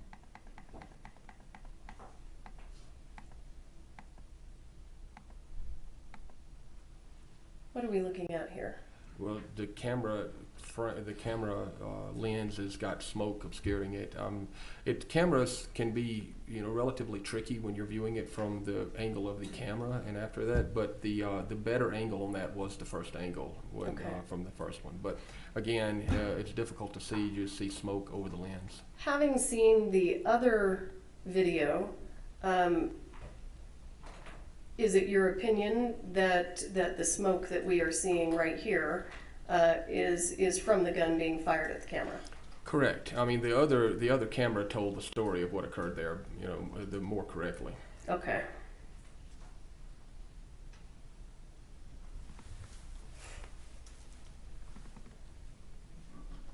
Hey, Mark. All right, State's Exhibit 161. No, just. Yeah? When you drop your arm, that means he's 10 feet away. I can't see how close he is, but I want to be almost up by the time he gets here. No, I'm going to go into this. Yeah. Well, let me show you something. Hold on. Step back to your original mark. So 1, 1,000, 2, 1,000, 3, I'm getting up. Right. Then when he drops his arm, Halyna get out, he drops his arm, that means Brady's close. I'm going to start to really get up. Okay. Do you see anything concerning here?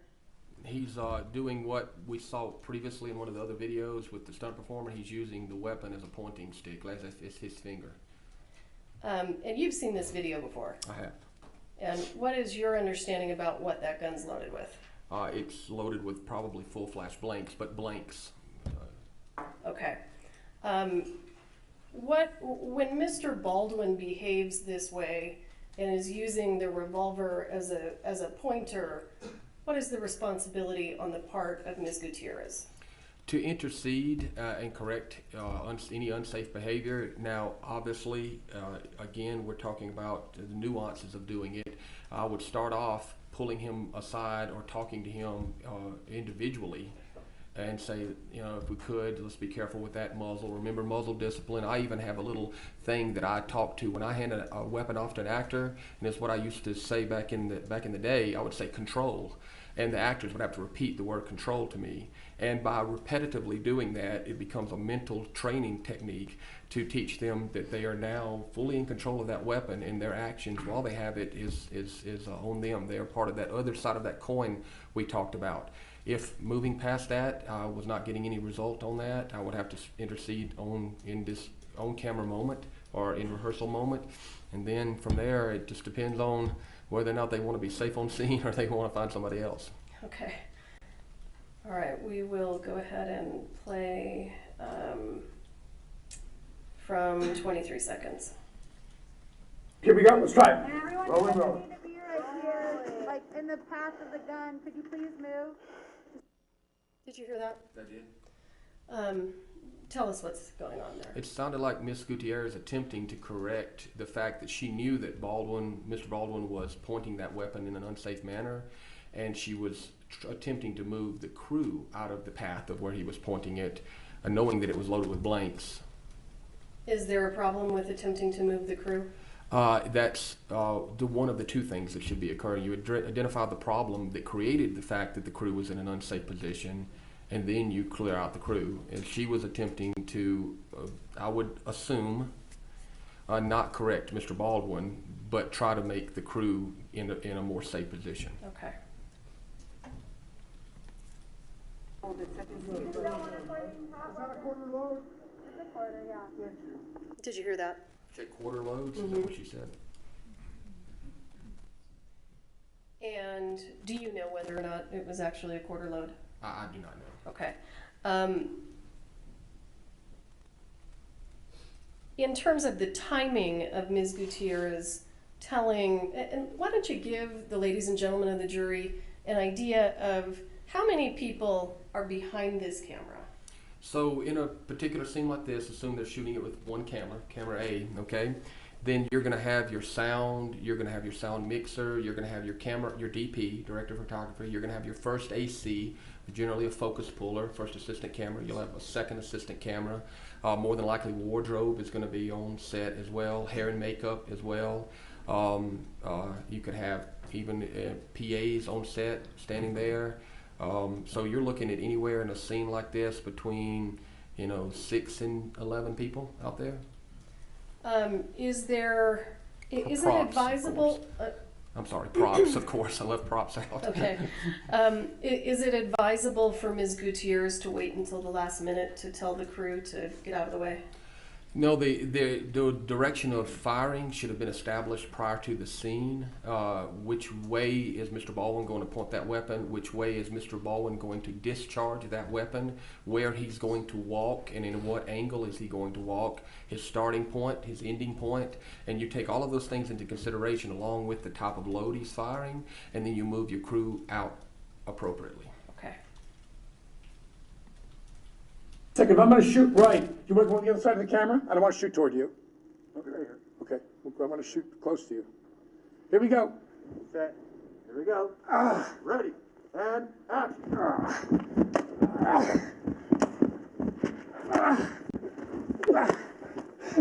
Go!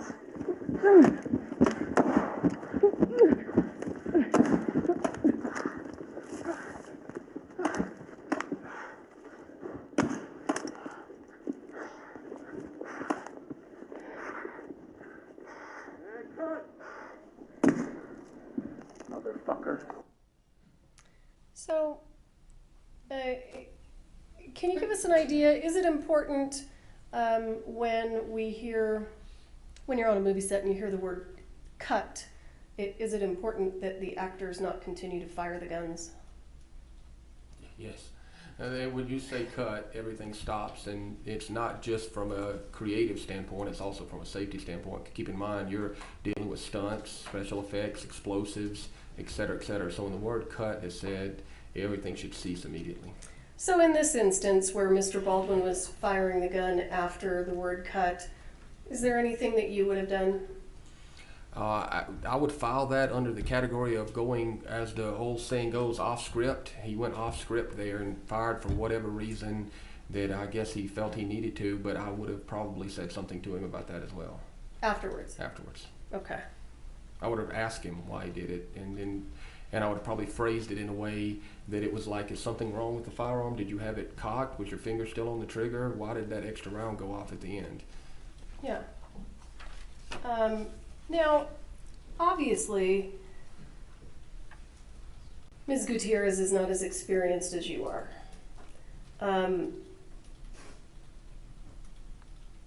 Does her lack of experience, in your opinion, change the amount of responsibility she has as the armorer on the movie set?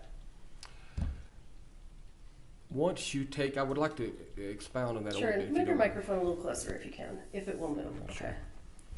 Once you take on the responsibility of safety for another person, you take on a responsibility of making sure that you do what's necessary, even if it's inconvenient, even if it's not in your best interest.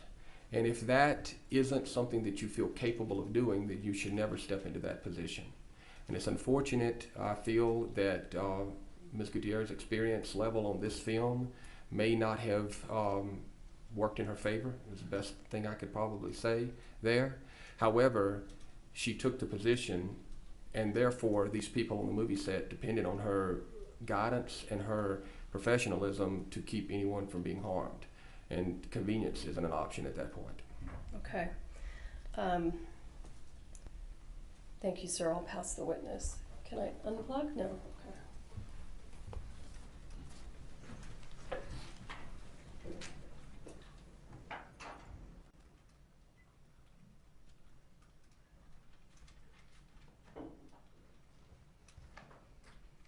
Cross-exam. Thank you, Your Honor. Good morning, Mr. Carpenter. Sir. Yes, sir. I want to first talk to you about your experience and background. It sounds like you were in the police force for how many years? I worked on and off in different law enforcement groups since about, I want to say about 94 up, and I would bounce back and forth in different departments. How many years total were you in the police force? If you count total, I would say probably 4 or 5. Okay. You were in SWAT? I worked on New Orleans Police Department SWAT during Katrina. Okay, sir, and you were in Katrina? That's correct. And then you also worked after that. That's when you started in the movie industry? Yes, sir. Okay, sir, so how would you say in total, how many years do you have firearms experience? Including film? Yes, sir. Yes, sir, I would think, makes me feel old, probably 30 plus years.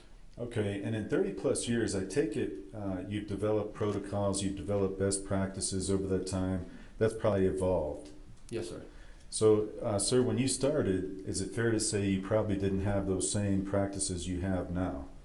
That would be correct. Okay.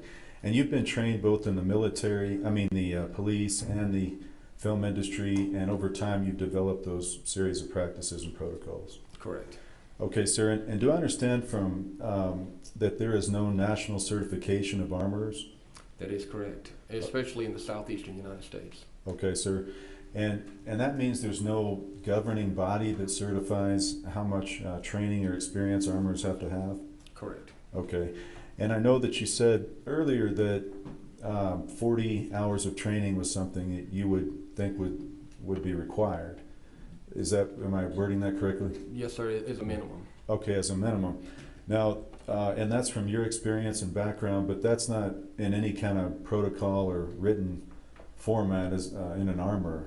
That's correct, sir. And those hours, if I might add, would just be for safety handling. If you were going to additionally add the work as a professional armorer, you would need some OTJ, some on-to-the-job training under tutelage.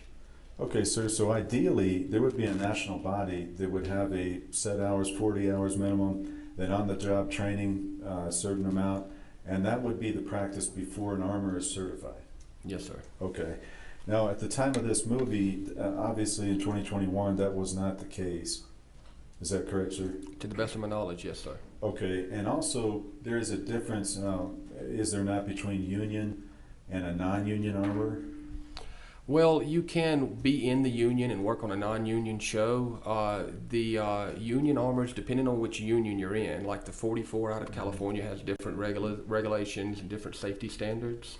So really is the point of the union gauges and follows the craft a little bit better, but it kind of interchanges depending on which job you want to work on.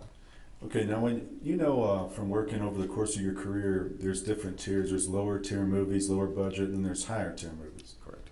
Okay, sir, and I think you said that in your practice now, where you're at now, you try to work with the higher tier movies. Is that right? That is correct. Okay, sir, and you're established, you have your production company. You try to work with the reputable suppliers like ISS, correct? Yes, sir. You're aware from your experience that people just starting out that may be working on these lower tier movies, you're not going to have the kind of resources, management support, that kind of thing. Is that a fair statement? It would be. Okay, sir. And on those lower tier movies, would you agree with me? A lot of times because they're lower budget, because of how they allocate funds, there's unsafe practices that may occur. That is correct. That would be a correct statement. Okay, sir. And would you also agree that production has some responsibility as well to set the safety tone and to make sure certain safety practices are occurring on that set? Most certainly. Okay, sir. And that would also include the first assistant director? Well, the first assistant director kind of runs the tone and tempo of the movie set itself, whereas the production company would be the governing body that would put these safety standards into practice that are already present. Okay, sir.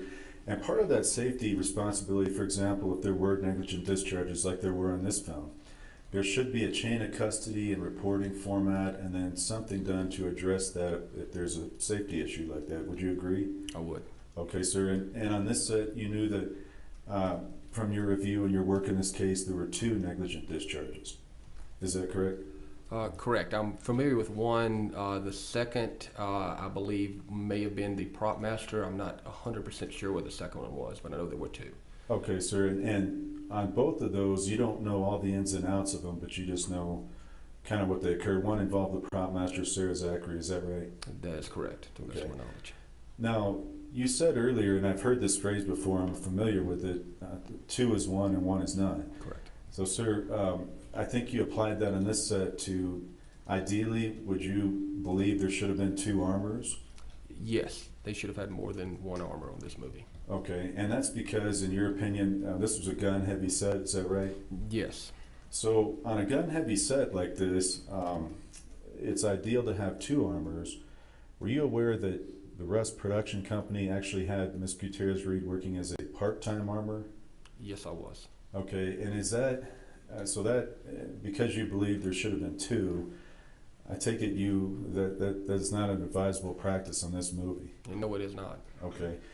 And were you aware that Ms. Gutierrez-Reed sometimes would have them to do props duties and take away from her armor duties? Yes. Okay.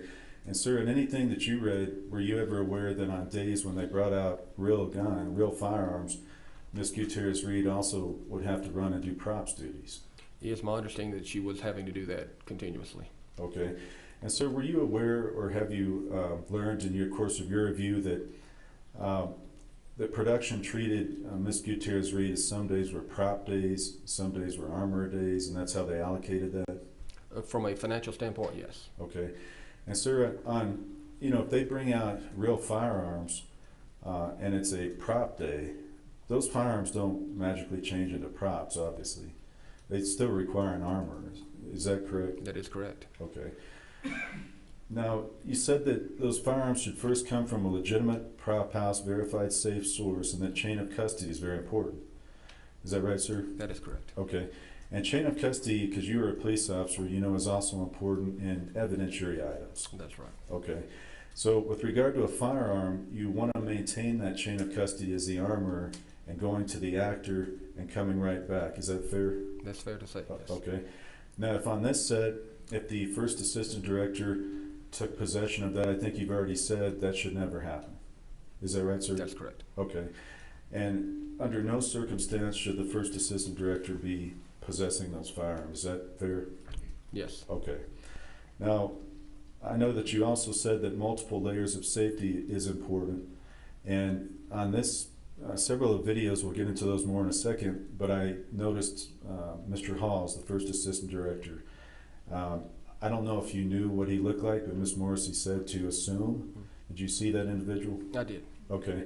Now, in certain videos that we saw, if Ms. Gutierrez-Reed is not present, do you understand under the safety bulletin that then that falls to the first assistant director for responsibility for safety?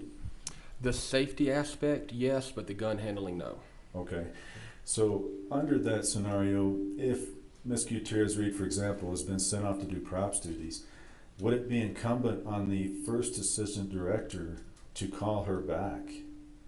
Somebody call her back to come back and deal with the gun handling? Yes. Okay. So if there's a circumstance where that happens, you would expect as a professional armor with your years of experience, somebody to call her back and say, come back, we need you on this gun scene.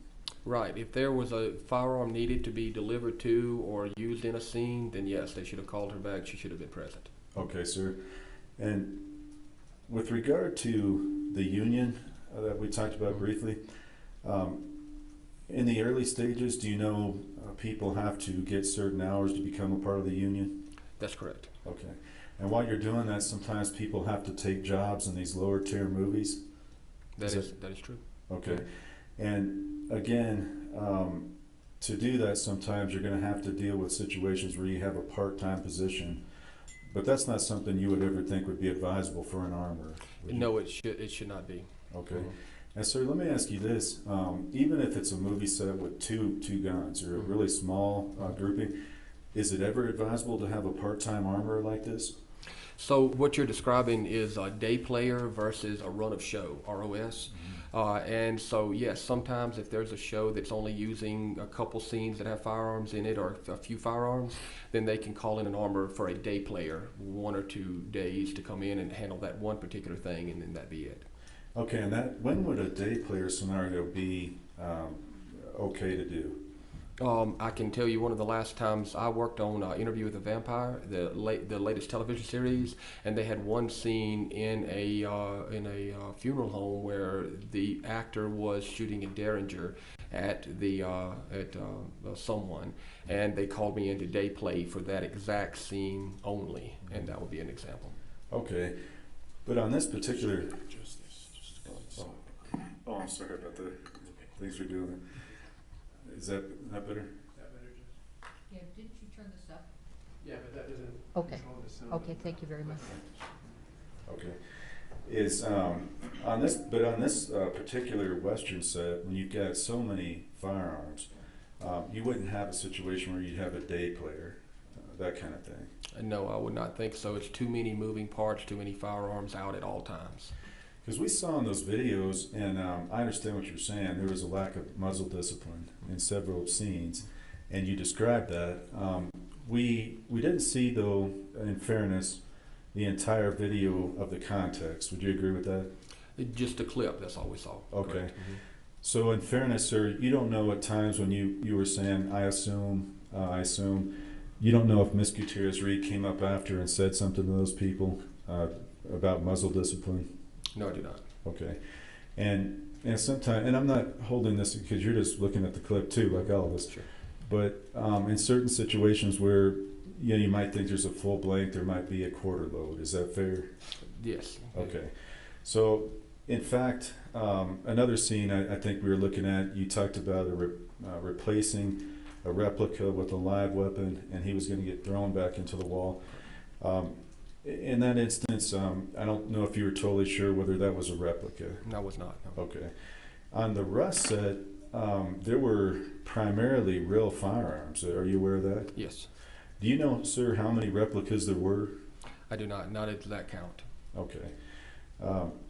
So in general, every time the Rust set had guns out on that set, they should have had the armorer present doing armor duties. Is that right? Yes. And in effect, I think you said they should have had two armors. That would be very fair. Okay. And sir, with regard to the industry, you may have answered this. If you have, I'm sorry, but is there any specific licensing requirement for armors in the industry? It is not. Okay. Is there any specific checklist or written protocols for duties of an armor? Industry standard and safety protocols put out by IATSE and SAG, et cetera, and CSATF. But aside from those guidelines put out, that is pretty much industry standard, there's no hard and fast rules other than just what's expected on set. Okay, sir, and I know with your professional experience and how long you've been doing this, you've developed very good practices and best practices. But in terms of an armor just starting out, there's nothing really to guide a specific checklist, for example. Nothing short of the Cooper's 4 rules. Cooper's 4 rules, which I want to talk to you about that for a second. Those are what you describe. Treat every firearm as loaded. Don't point at something you don't want to destroy, and keep your finger out of the trigger guard unless you're ready to shoot. Those kind of things. That is correct, yes, sir. And sir, you saw several clips with Mr. Baldwin violating those rules. Correct. Okay, and I think towards the end I want to talk about that a little more, but he was using the firearm to point at people. In that particular scene, yes, sir. Okay, and he also, I think, did you notice if he had his finger in the trigger guard in any of those? In that particular scene, I noticed that he did not. He had it on the trigger guard on the outside. Okay. And was that the one where Miss Gutierrez-Reed was present? That was one where she advised crew to step away from the line of fire. Okay. So, do you know whether she had also told Mr. Baldwin before the scene to make sure he didn't have his finger in the trigger guard? No, sir. Okay. Now, in that particular video, clearing the line of fire is an important part of what an armorer does. Would you agree with that? Yes. Okay, sir. And Miss Gutierrez-Reed did indicate she was trying to do that? Yes. Okay. Now, with regard to vintage weapons in this type of Western set, in your experience and training, do they require any specific training for safe use? Not apart from what we've talked about, the basic. They're not a complex weapon system. They're a very rudimentary weapon system. In fact, one of the first modern types of firearms in that category. So aside from just safe weapons handling, they don't require any specificity in that. Okay, sir. Now, I know that you testified earlier that you're a big proponent on training. Very. Sounds like, okay. Now, were you aware on this Rust set that production had a one-day training with all the actors in production?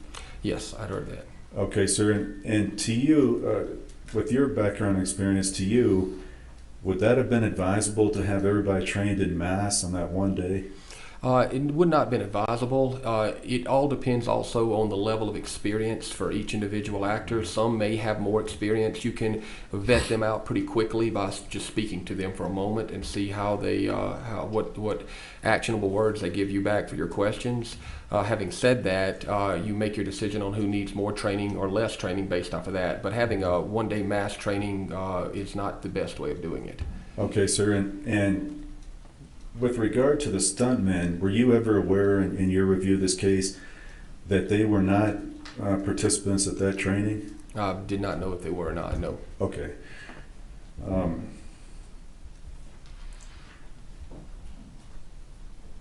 You talked about the steps an armor should take to prepare a particular scene. Now, one of them is, and can it vary by the complexity of the scene?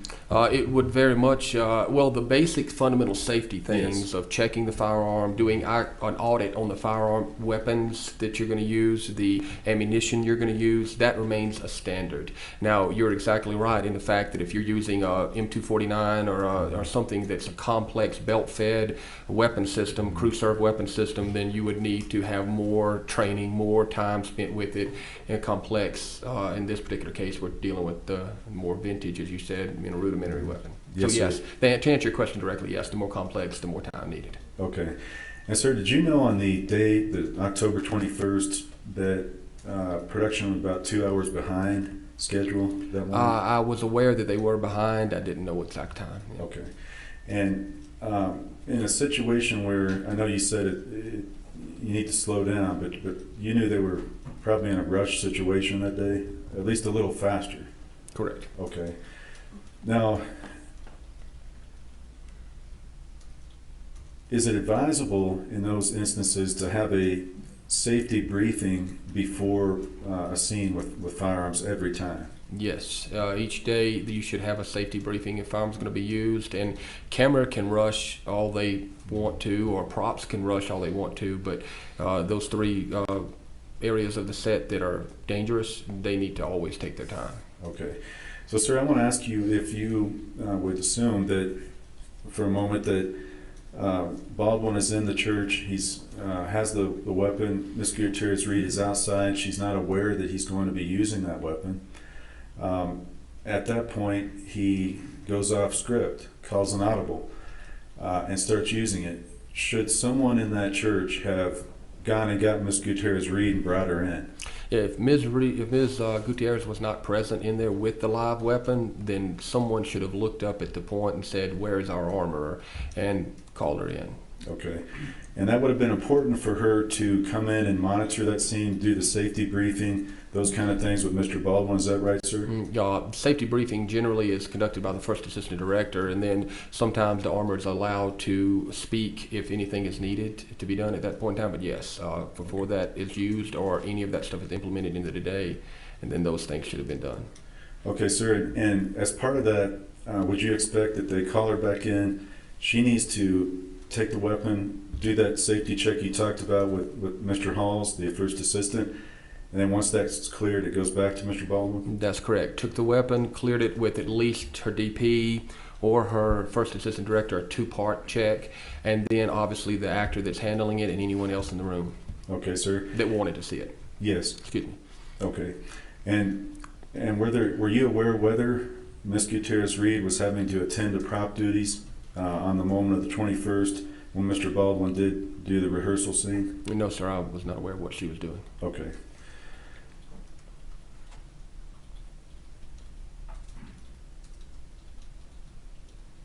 Some of those videos that we watched just now, did you notice that Mr. Baldwin was essentially ordering people around? Yes. And I think we saw one of them where he said something like, "Go, go, go, reload, reload," something like that? Right. Okay. I think he said that here we see Mr. Baldwin ordering not only the armorer, but looks like the camera crew. Right. Okay. Now, in that instance, when she's being ordered, I think you mentioned that you would step in and say, take them aside gently and say, we're going to have to slow down. This is a safety issue. Right. Okay. Now, with regard to an A-list actor like Mr. Baldwin, would you agree that it would be difficult for a young armorer trying to get in her second or third production? She's not had 100 productions. Would that be a difficult situation? It would be a difficult situation. Okay.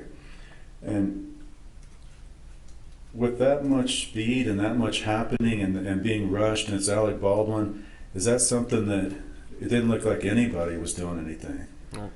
And including, I think we saw Mr. Halls in a few of those. It didn't look like he said anything either, did he? It didn't appear to. Okay.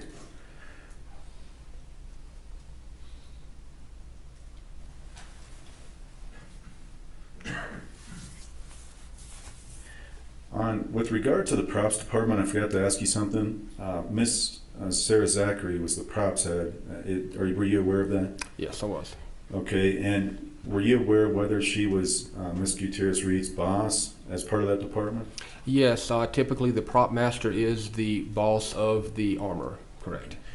Were you aware whether Miss Zachary had training in the use of firearms from Seth Kenny? No, I wasn't aware of that. The only knowledge I had of her was her statements that she was not proficient with firearms. Okay.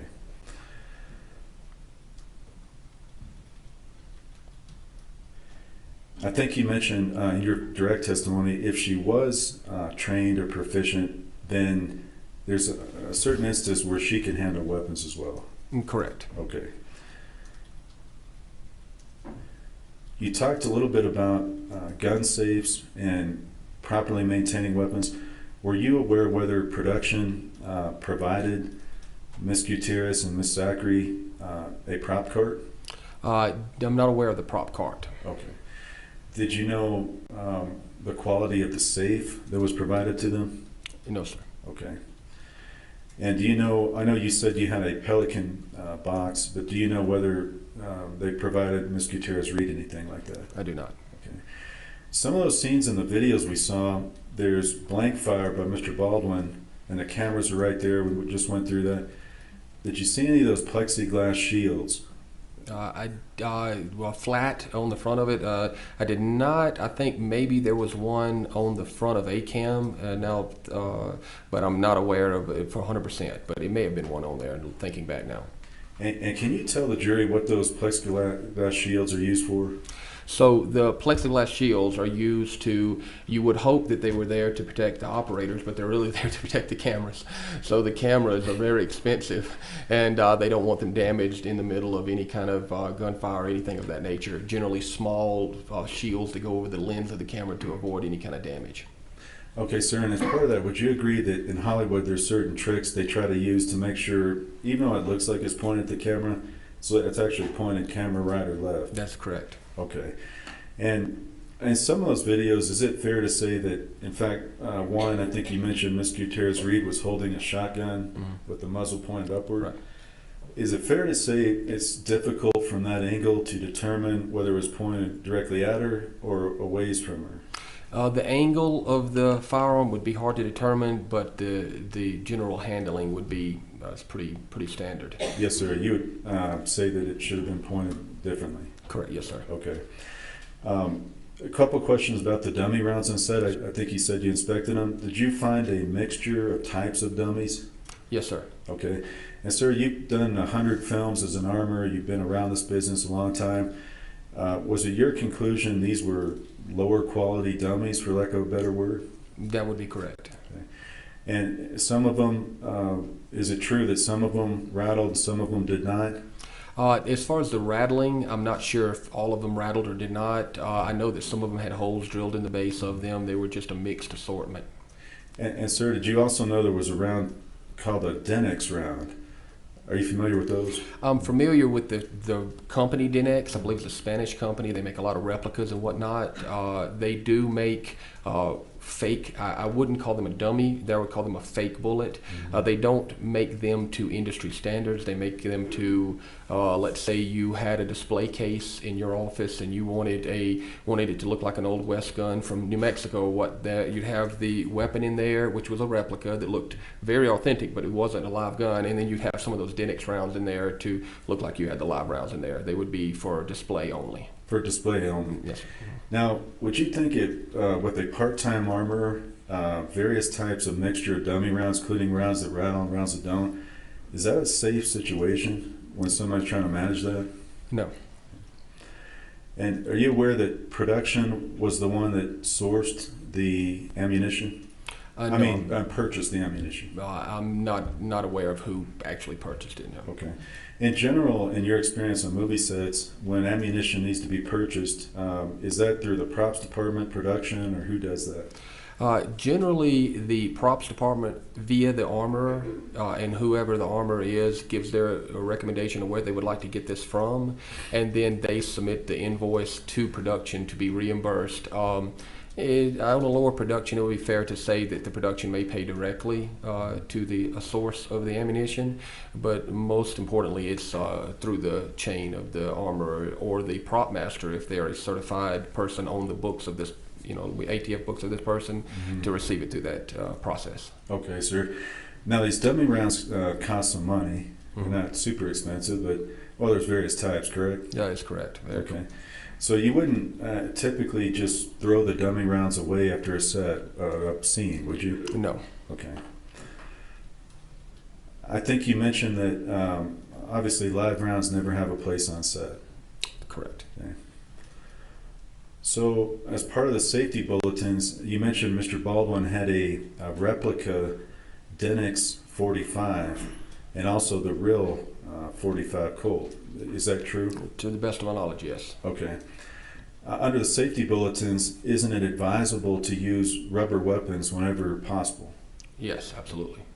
So in the tragic situation when Mr. Baldwin was doing the blocking rehearsal, with your training experience and how long you've been in this, would it have been advisable never to use a real weapon in that scene. Absolutely. And in fact, under a blocking where you're not even filming, would you ever want to use a live weapon? There's absolutely no need for it unless the actor specifically requested, in which case we fall back to the protocol. We talk about the armor being present, et cetera, et cetera. You can, in a blocking scene, literally props many times have Nerf guns or just use your finger. I mean, it's just for drawing focus and trying to make sure that everything is in the right spot that it's supposed to be in. Yes, sir. Okay. And so with regard to that, if Mr. Baldwin, I don't know if you're aware of this, if he always preferred the real weapons, is that something that would have been advisable? It would have been a bit outside the norm. I have worked with some actors that from time to time wanted to use the real weapons. It just costs more time and effort on the armorer's part to be present each time you're doing a blocking scene with something that's not necessary. Okay.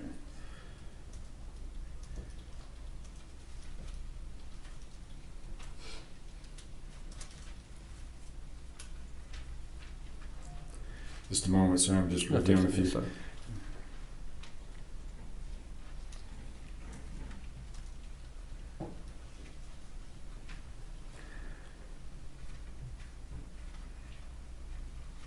Okay, I want to move to the videos just that we watched. 149. Again, we're not certain if Miss Gutierrez-Reed was present or not in that particular video. Is that the one where the camera panned 90 degrees, or was that just? And I'm sorry, sir. That was the first one we watched. Where, with the young actor came up close to camera. Yes. I can't see behind camera, so not sure who was there. Okay.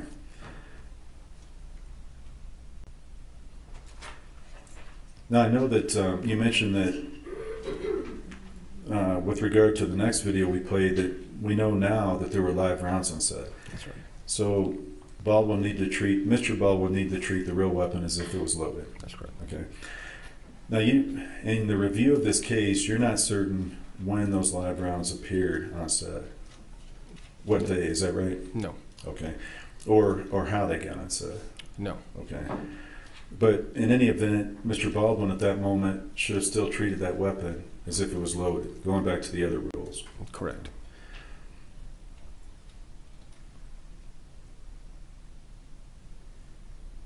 Did you read the OSHA report in this case? It's part of it, some of it. Okay. And do you know that they found fault with production for several safety violations? Yes, sir. Okay. And do you know that those safety violations for that there was a financial penalty? Correct. Okay. On this particular budget, did you review any of the budgetary items for Rust? Not many. Not Okay. many. No. Did you look at whether there was money budgeted for the armor? I did not. Okay.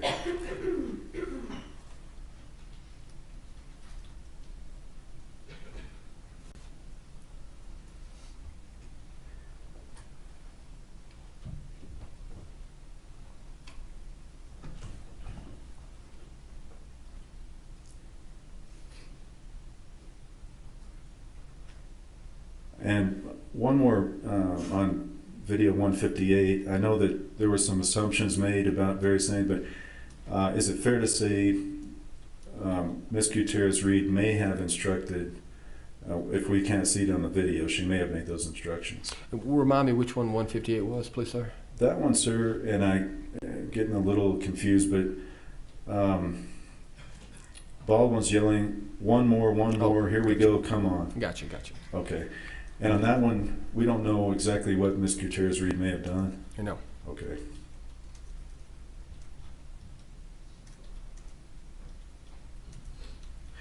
On video 160, this is where Mr. Baldwin instructs the armor how to do her job, telling her to, you saw that video.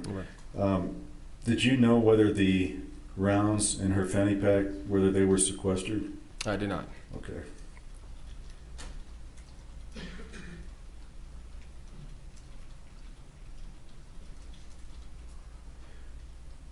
Who, in terms of a blocking of a scene, directs that? Is that the director? The director generally blocks the scene along with the director of photography, the DP. They work together.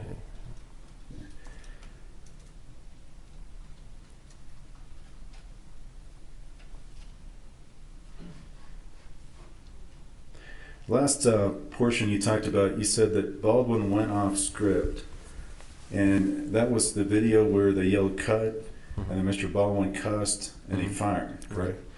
And again, would you agree that's a unsafe practice Mr. Baldwin is doing? Sure. Yes, absolutely. And now that we know what happened, we now have seen another instance where he went off script, correct? Correct. Then a minute, just a moment.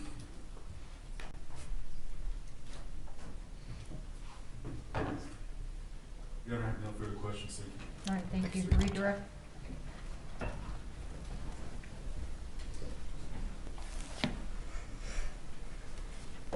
Mr. Carpenter, when you first started out as an armorer, would you have held a shotgun with the barrel pointing in the direction of your own head? I would not. And when you first started out as an armorer, would you have permitted a stuntman to hand a double-barrel shotgun to a child? I would not.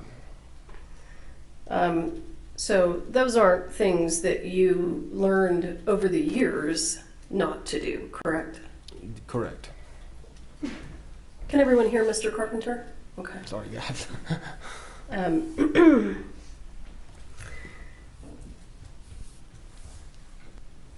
The dangerous handling of the shotgun in the videos by the stuntman, was it ongoing? It was. And did you ever see Ms. Gutierrez intervene? Not in the videos that I've watched, no. Did you ever hear her voice call out to the stuntman telling him not to do that? I did not.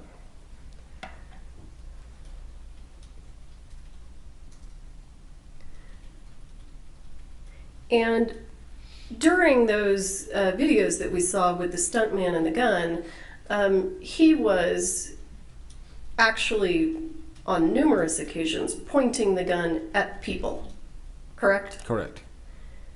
And he was doing that when cameras were not rolling. That is correct. Is it the armorer's job to make that stop? It is. Regardless of whether this is their first movie or their 100th movie? Correct. The safety protocols are in place to mitigate accidents, and they're there for a reason. That you have to follow the standard of safety, i.e. checking firearms, checking rounds, checking dummies, and maintaining, again, I know I've said this more than a few times, maintaining the 4 safety rules in their entirety. And you indicated that a lot of the training that armorers receive is on-the-job training, right? That's correct. And in reviewing the discovery in this case, did you become aware of how Ms. Gutierrez received her training? Somewhat. Understood that it was a little bit of tutelage from her father, from Thale Reed, and that is about all that I knew. And let me stop you there. Are you aware of who he is? I am. And based on what you know of Mr. Reed, is he qualified? He's a qualified armorer to work. He works in a specific genre of films more than anything, and he's been on a lot of major shows. Does he have a reputation in the industry? He does. Oh, sure.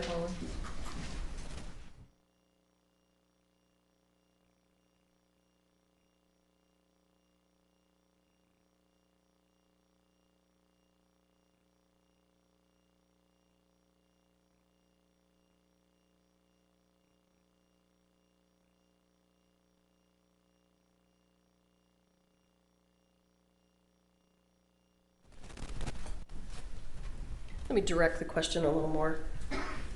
Does Mr. Reed have a reputation for being qualified? Yes.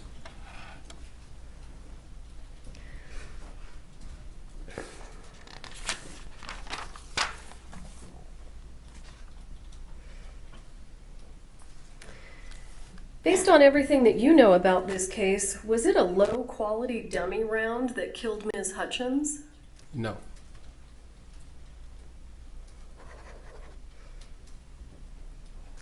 And whose responsibility is it to ferret out any possible live rounds on a movie set? It's the armor's responsibility. And sir, I want to ask you, have you ever worked on a movie set where you discovered live rounds? I have. And how did you discover them? I came in initially as a day player, then left the show. Unfortunately, the prop master had a health issue. The show called me back in to do run of show for the rest of the show, so I'd been gone and did not know what they had, what the equipment was, et cetera, et cetera. So the first thing that you do is an audit of the entirety of their equipment. So I went to the safe, went through all of the safe, all the firearms, looked at everything, went through all of their dummy rounds that they had available, and I picked up, you've done this long enough, you can just pretty much know it by feel. I picked up a box of 12 gauge rounds that were used for set dressing, which is just decoration such as this handkerchief or that pair of glasses on a set in a scene where these bad guys were just loading their guns, getting ready to do something bad. And that had apparently been used in a scene prior to me being on the show. I picked up the box of shells and they were in a plastic container. I immediately felt the weight was wrong on them. And I took one out, looked at it, and it appeared to be live to me. I took it back to the workstation, dissected it, and it was a live round. At that point in time, regardless of the health issues that the prop master had, I immediately contacted him and said, what happened? And I said, we're shutting everything down. We're taking everything out of this truck, getting rid of everything on this set immediately. And he said, absolutely. Okay. And that's what we did. So you actually just stopped production? I stopped our part of it. Nobody was getting a firearm out on set, period. Okay. They can film the scene on the beach if they want to, but no one's getting a firearm at that point. And you found the live ammunition by just doing your inventory, correct? That is correct.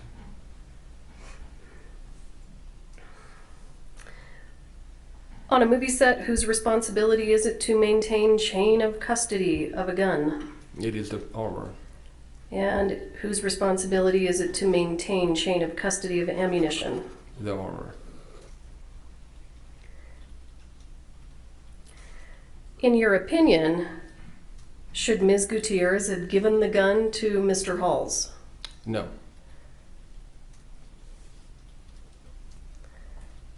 Should Ms. Gutierrez have given the gun to Mr. Halls and then left the room? No. And let's say that she's got prop duties. Is that an excuse for an armorer to leave the room and leave a real gun out of her sight? Unfortunately, no. When you are an armorer on a movie set, and let's say you also have prop duties, how do you prioritize those things? They generally, if it's a movie where they only have a few firearms, you can work props on the days that there's no firearms present, and armor on the days that weapons are present. But an intermingling, the two never shall meet. In other words, if there's firearms on set and you're doing prop duties, you're an armorer. You're not a props person because you cannot do both jobs adequately. Okay. And are you aware that October 21st, 2021, she was actually, that was one of her armorer days? I was not aware of that. Based on your review of the documents in this case, who loaded the gun before it was handed to Mr. Halls? Ms. Gutierrez.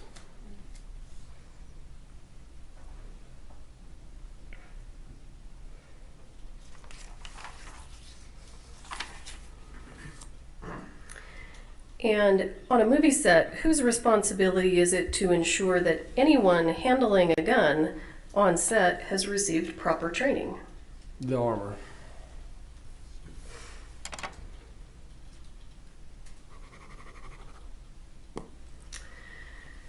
Mr. Bowles asked you a question about whether or not it would be difficult for a young armorer just starting out to perhaps ruffle the feathers of, I think he referred to him as an A-list actor. And you indicated that that might be a difficult position. Is that right? That is correct.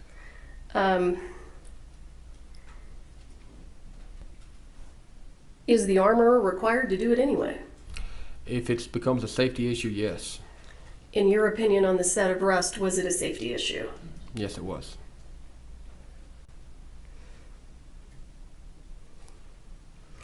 You were asked some questions about Ms. Zachary being Ms. Gutierrez's boss, and I want to ask you, in the film industry, can the prop master tell the armorer what to do with regard to firearms? They can administratively tell them what to do with firearms, i.e., we're not going to use any today on scene for this reason, or maybe they choose to get the firearms from a different location that the armorer wants. But from a safety standpoint, the armorer is the final say. Okay. And you were asked some questions about the safe that was used to hold the guns in this case. Were you aware that Ms. Gutierrez actually picked out the safe? I was not.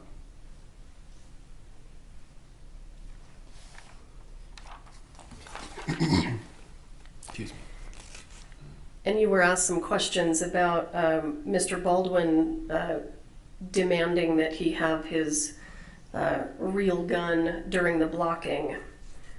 Who permitted the real gun to be used during the blocking rehearsal by Mr. Baldwin? Objection is speculation. What are you going to say about approaching from now on?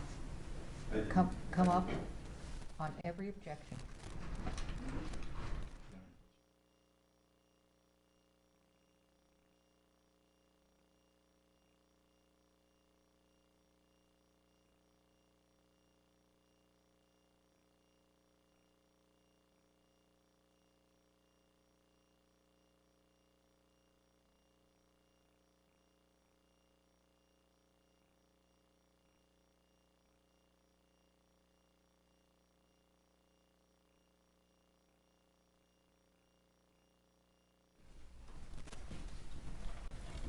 Do you recall the question? Could you repeat, please? Who permitted the real gun to be used during the blocking rehearsal by Mr. Baldwin? Ms. Gutierrez. All right. I don't have anything else. Thank you, sir. Thank you. Your Honor, may I ask a few more questions? Do you have any objection to that? As long as they remain within the scope of redirect, I do not have an objection. Go ahead. So a few more questions on that last question. You're not certain whether, or do you know whether Mr. Halls handed Mr. Baldwin the weapon? It's my understanding that he did hand the weapon off to Mr. Baldwin. And is your understanding as well that Miss Gutierrez-Reed was not in the church at the time Mr. Halls handed him the weapon? Also true, yes, sir. Okay. And with regard to the prop duties that were discussed on redirect, were you aware whether production was directing Miss Gutierrez-Reed to focus more on props duties? I was not. Okay. Were you aware that on the day in question there were a number of props that needed to be present? No. Council approach.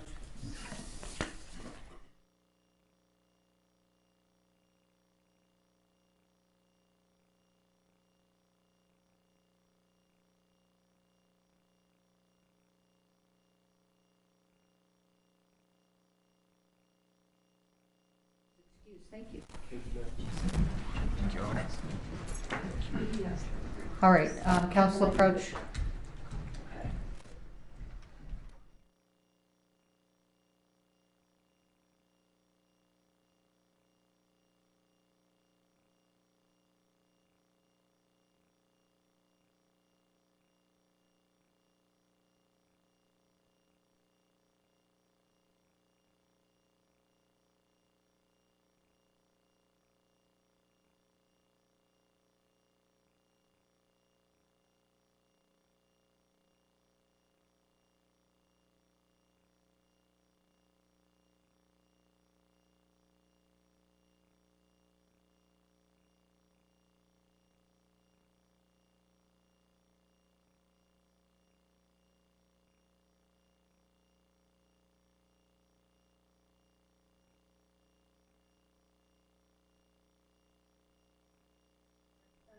Face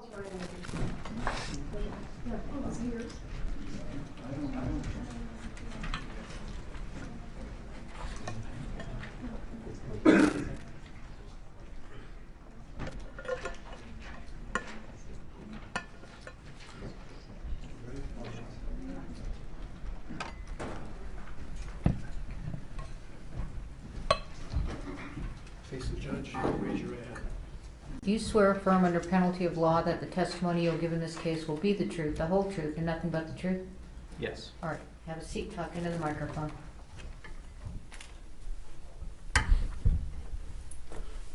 Good morning. Morning. Would you please state your name for the record? My name's Ryan Winterstern. And would you spell your last name for us, please? Winterstern. Thank you. Mr. Winterstern, were you involved in the Rust movie? Yes. And what was your involvement? I was one of the producers. And as a producer of the movie, can you give the jury an idea of what your description, your job description was as a producer? Me specifically, or the producers in general? You specifically. I was one of the producers who helped procure the financing for the film. Okay. And were you on the set of the filming pretty regularly? Yes. Okay. Would you say that you were on the set every day? Yes. Okay. And what would you typically do while you were on set? It just depended on the day. Sometimes I'd be a liaison to the actors. Okay. The primary reason that we've asked you here today is because the defendant testified at an OSHA, or actually it was an Occupational Safety Board hearing. And during the hearing, she testified that she spoke to two producers, one named Ryan and one named Nathan. She wasn't clear about the last names, but she did identify the first name. She said that she had come to Ryan and Nathan and complained that she needed additional armor time to work, in particular with Mr. Alec Baldwin concerning his cross draw. Do you have any recollection of a conversation with the defendant about her needing additional armor time? I don't recollect that conversation. Okay. And do you believe that she had that conversation with you, that it would be something you would have remembered? I believe so, that I would, if the conversation did happen. Okay. Did you have many conversations with her? I don't believe so. Okay. So it's likely something you would have remembered, you say? I assume so. Okay. Thank you. I'll pass the witness. Cross-exam.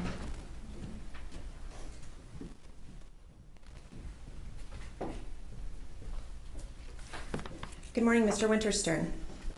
Good morning. I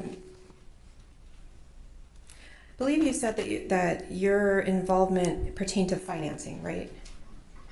Yes. Okay. Is the financing of a film gathering investors to contribute money for the funding of a film? Is that what you mean by that? That could be part of it. Okay. Now, can anyone just invest in a film, or do you have to be an accredited investor with a high net worth? I believe anyone can invest in a film. Okay. Is it true that a film that's made here in New Mexico can have, it actually receive about 40% of its costs back as a transferable and sellable tax credit? I don't know the exact. There is a tax credit though. Okay, you don't know the specifics, but would you agree with me that there is a tax credit where you get costs back? Yes. And that tax credit is in fact transferable and saleable? I don't know specifically. I know that at some point there is a credit that can be monetized. Okay, and that credit that's monetized, that would be there regardless of whether the film even makes money at the box office, right? I believe so. So would you agree with me then that Rust was essentially a tax shelter? I don't understand the question. Okay, do you know what a tax shelter is? I don't know the definition. What is your I just want to make sure we're talking about the same thing here. So, so do you know what a tax shelter is, basically? Objection. Asked and answered. What if I told council, because of the outburst yesterday, everything is approached, so come up.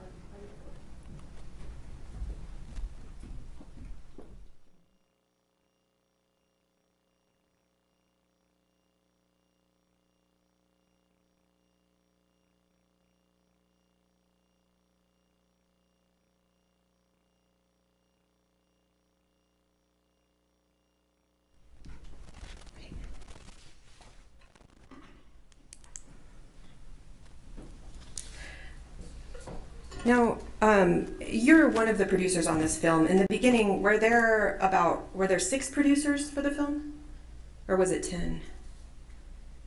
There were, I believe there were 6 people listed as producers. Okay, and who were all the producers of Rust? So there was myself, Alec Baldwin, Ryan Smith, Angel Nigam, Matt Del Piano, and Nathan Klinger. Okay. Now, to me, I'm not greatly familiar with film. That sounds a little top-heavy to me. Is that normal for a low-budget film to have so many producers? I don't know specifically. I would say it could. Sometimes yes, sometimes no. Okay. And part of the producer's job, you mentioned financing, but it also involves the budget for the film, right? Well, I mean, in terms of what?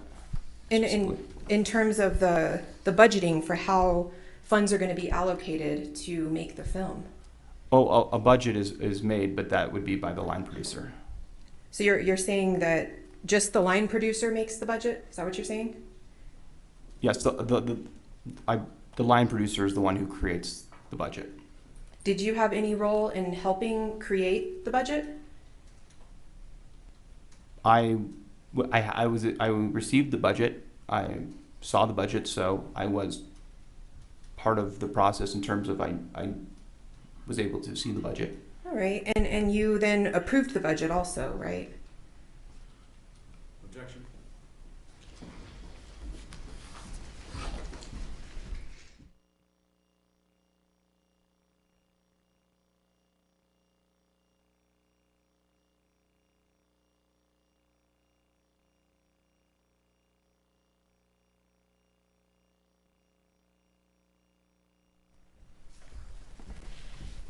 Mr. Winterstern, were you involved in approving the budget in this case? I would say that my role was to procure the financing to match the budget. I see, okay. And you became involved in this film, it was several months prior to the actual filming, right? Yes. How many months was it? I don't know for certain, but roughly I would say 3 to 6 months would be safe. So for 3 to 6 months before starting to film, you collaborated with the other producers to plan this film, right? Yes. And you planned who to hire? Can you be more specific? Sure. Who to hire in terms of the hierarchy? For instance, Gabrielle Pickle. Yes. Okay. And who to hire in terms of who is going to assist with props, armors? No, that would come more closer to production. Okay. Well, you were a producer, right? Oh, but I guess the question is, did you have any involvement in the process of hiring the armors? No, not that I can recall.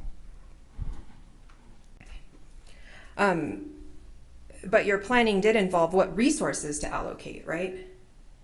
To the various departments for the film? No, not that I recall. Okay. Are you aware of the original budget for this film? I think you did say you were involved in the financing and reviewed the budget. So were you aware the original budget for this film was $7,000 for the armor, $7,000 for an assistant armor, and also funding for a full-time prop master?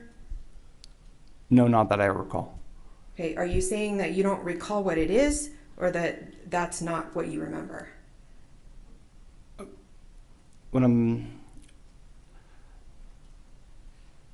I think what I'm saying is that the line producer creates the budget, and it's predicated on union obligations, and so they would create that predicated on what that would be. I don't really get involved in what they call the below the line aspect of it. Okay, so the below the line, you are above the line, right? I believe a producer is part of the above the line. And as a producer, you don't know what funds were set aside for the armor? I did not know. Not that I recall. Do you recall what day filming actually began? Specifically? Right. I know it would have been in October of 2021. I don't know, I can't remember the exact date. I would assume it was early October or around October 10th. Okay. And do you know how many total filming days were allotted for this film? I believe it was, at the time, I believe it was 21. Okay. And you said you didn't know, I believe, specifics on the budget breakdown for what was allotted for the armor, part-time or assistant armor, all of that. But were you aware that it finally came down to the set having just a part-time non-union armor with no assistant armor? Like I said, I wasn't involved, so I don't recall specifically how those decisions were made. Were you aware that Hannah Gutierrez was only working as an armor part-time? She was also working as props. Were you even aware of that? Council approach. Is there an objection, Your Honor? Yes, he's good.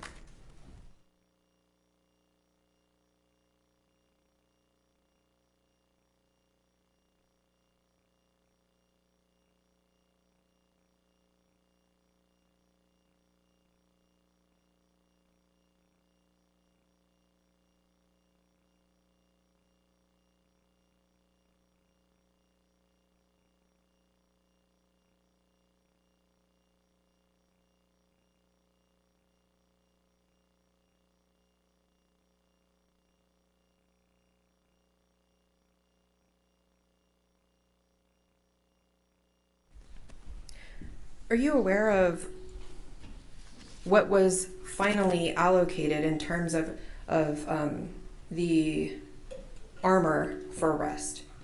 I don't recall. Are you aware whether there were any other armors who were willing to take the terms and the pay that was being offered? I don't know. I don't recall. Right. I think you said on direct that you were on location. You were on location every day, right? Yes. And once filming began, you were actually present for some of the filming itself, right? Yes. Okay. Who was the actual signatory for the Rust Movie Productions, LLC? My understanding is it to be Ryan Smith. And he was also one of the producers, right? Yes. And he was on location during the filming as well, right? Yes. Okay. Was the owner of the Rust LLC ever at one time Alec Baldwin?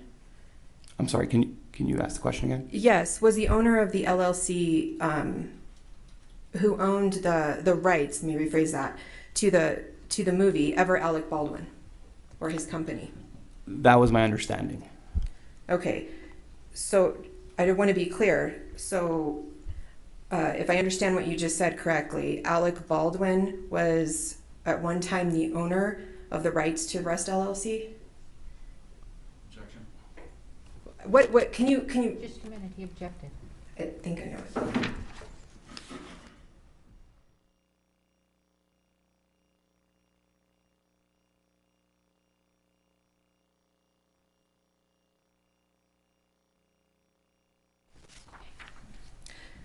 So with respect to ownership of the movie rights, what was your understanding of Alec Baldwin's ownership?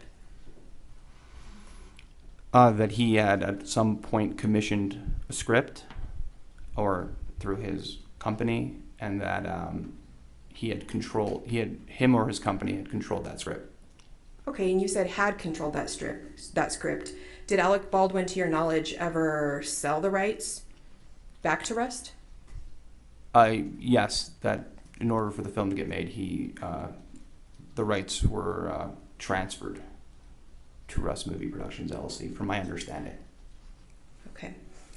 And was any part of your job as the producer to give direction to the stills photographer? I don't believe so. Okay. Were you were also there on location when the shooting occurred, right? I was at base camp. Right, and base camp is on location, right? And yes, I assume so then, yes. Well, I want to make sure you said previously, I believe, that you were on location every day, right? Yes. So you recall being there on location the day of the shooting? Yes. What did you do?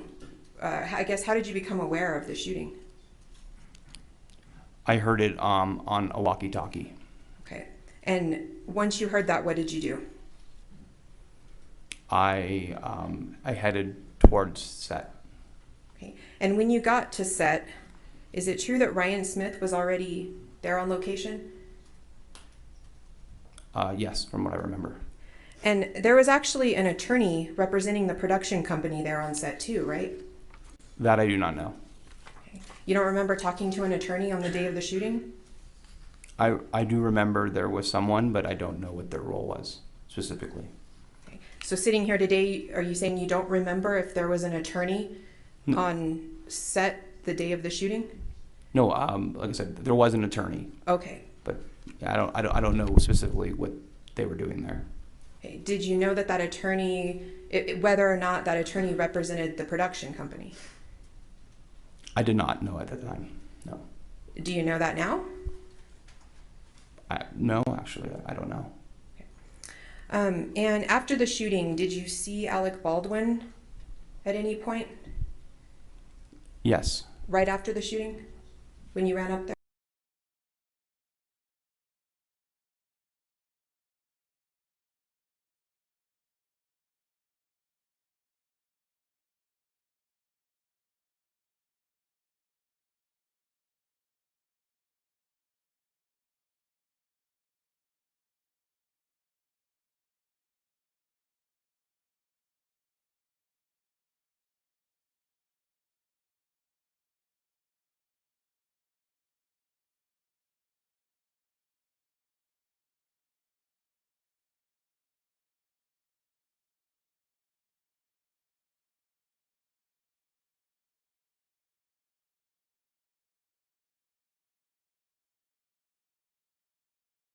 You don't remember talking to an attorney on the day of the shooting? I do remember there was someone, but I don't know what their role was specifically. Okay. So sitting here today, are you saying you don't remember if there was an attorney on set the day of the shooting? No, like I said, there was an attorney. Okay. But I don't know specifically what they were doing there. Okay. Did you know that attorney, whether or not that attorney represented the production company? I did not know at the time, no. Do you know that now? No, actually, I don't know. Okay. And after the shooting, did you see Alec Baldwin at any point? Yes. Right after the shooting, when you ran up there? I don't recall exactly when I saw him specifically, but I do remember seeing him at some point after the shooting. Do you ever remember seeing Alec Baldwin outside the church making phone calls after the shooting? Yes. And was Mr. Baldwin also there with his assistant Jonah at the time? Yes. And this is after the shooting? Yes. And did you talk to Mr. Baldwin in that moment? I'm sorry, which moment? The moment after the shooting, when you're there and you see him on the phone I did speak to him at certain points, I believe. Yeah, I remember speaking with him. Okay. And have you communicated with Mr. Baldwin since the shooting? Yes. In fact, is it true that you did stay on the production after the shooting and finish the film, right? Yes, that's correct. I'm going to switch gears a little bit. Do you remember the morning of when the camera crew quit? I'm sorry. Do you ever remember the camera crew in this production of Rust quitting? Yes. Were you aware of any of the without telling us right now, were you aware of any of the grievances that the camera crew had about, were you aware of any of the grievances that they had throughout this production? Yes. Were you aware whether any of those grievances had to do with not being properly paid? Not that I can not that I can recollect. Were you aware if any of the grievances about regarding the camera crew quitting were about production ignoring requests about safety meetings? Not that I can recollect. Well, were you ever made aware of emails sent to emails sent by the camera crew stating reasons why they quit? Well, there was only I can only recall one email. So you were aware of an email that camera crew sent stating reasons why they quit? Is that what you're saying? Yes. Okay. And you didn't take any steps to try to remedy the situation with the camera crew? My understanding that the people who were in charge were handling. So I just assumed that the people who needed to take care of however that needed to be handled were doing that job. Okay, and so you assumed that people were in charge were handling it. Would that be Gabrielle Pickle? Yeah, she'd be one of the people, yes. Would that be Dave Hall? To a certain extent, sure, yes. Okay. It wouldn't be Hannah Gutierrez, right? She wasn't in charge, was she? I think the context of that question matters. Okay. Let's talk about, were you ever made aware of accidental discharges when making this movie? I was aware of one. Okay. That I can remember. Did you, in fact, you said you were made aware of it. You actually heard it go off, didn't you? That's how I was aware. I was aware because I heard it. Okay. And as a result of that accidental discharge on set that you actually heard, did you direct any safety meetings about that? No. Okay.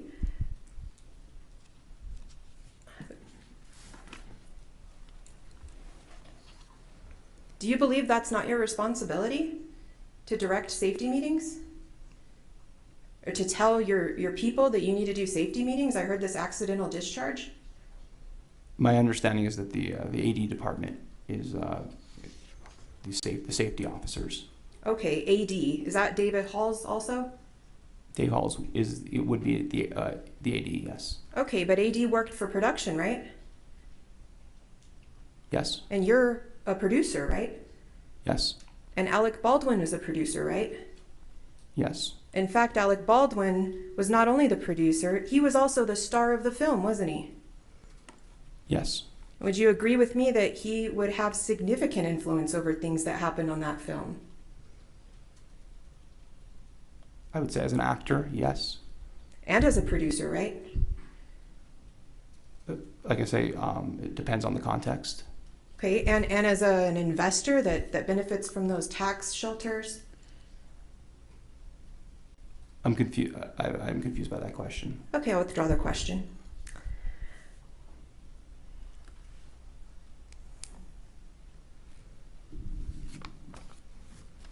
Just a minute, Your Honor.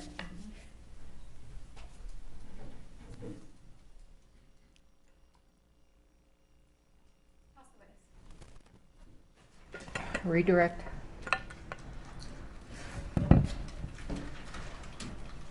Mr. Winston, do you recall the defense counsel just asking you about whether one of the complaints from the camera crew was accidental discharges on the set?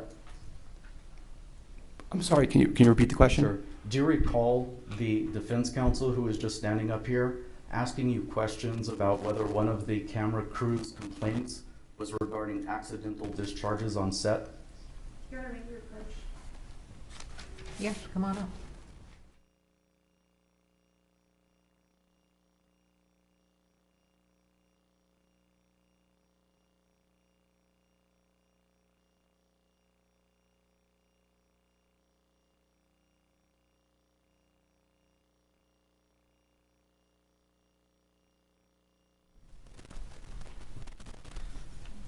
You were aware of at least one accidental discharge on set, correct? Yes. And who would you expect to be in charge, the person responsible for ensuring that there are no accidental discharges on set? My assumption would be that it would be Overruled. I would say it would be both the AD department overseeing safety, and also it'd be, I would assume, the role of the armorer. Okay, thank you. All right, Nothing excuse, thank you. All right, we're going to take our lunch break. Please be back downstairs at 1 o'clock. Please don't talk among yourselves or anyone else about the evidence received here in court. Thank you. All rise.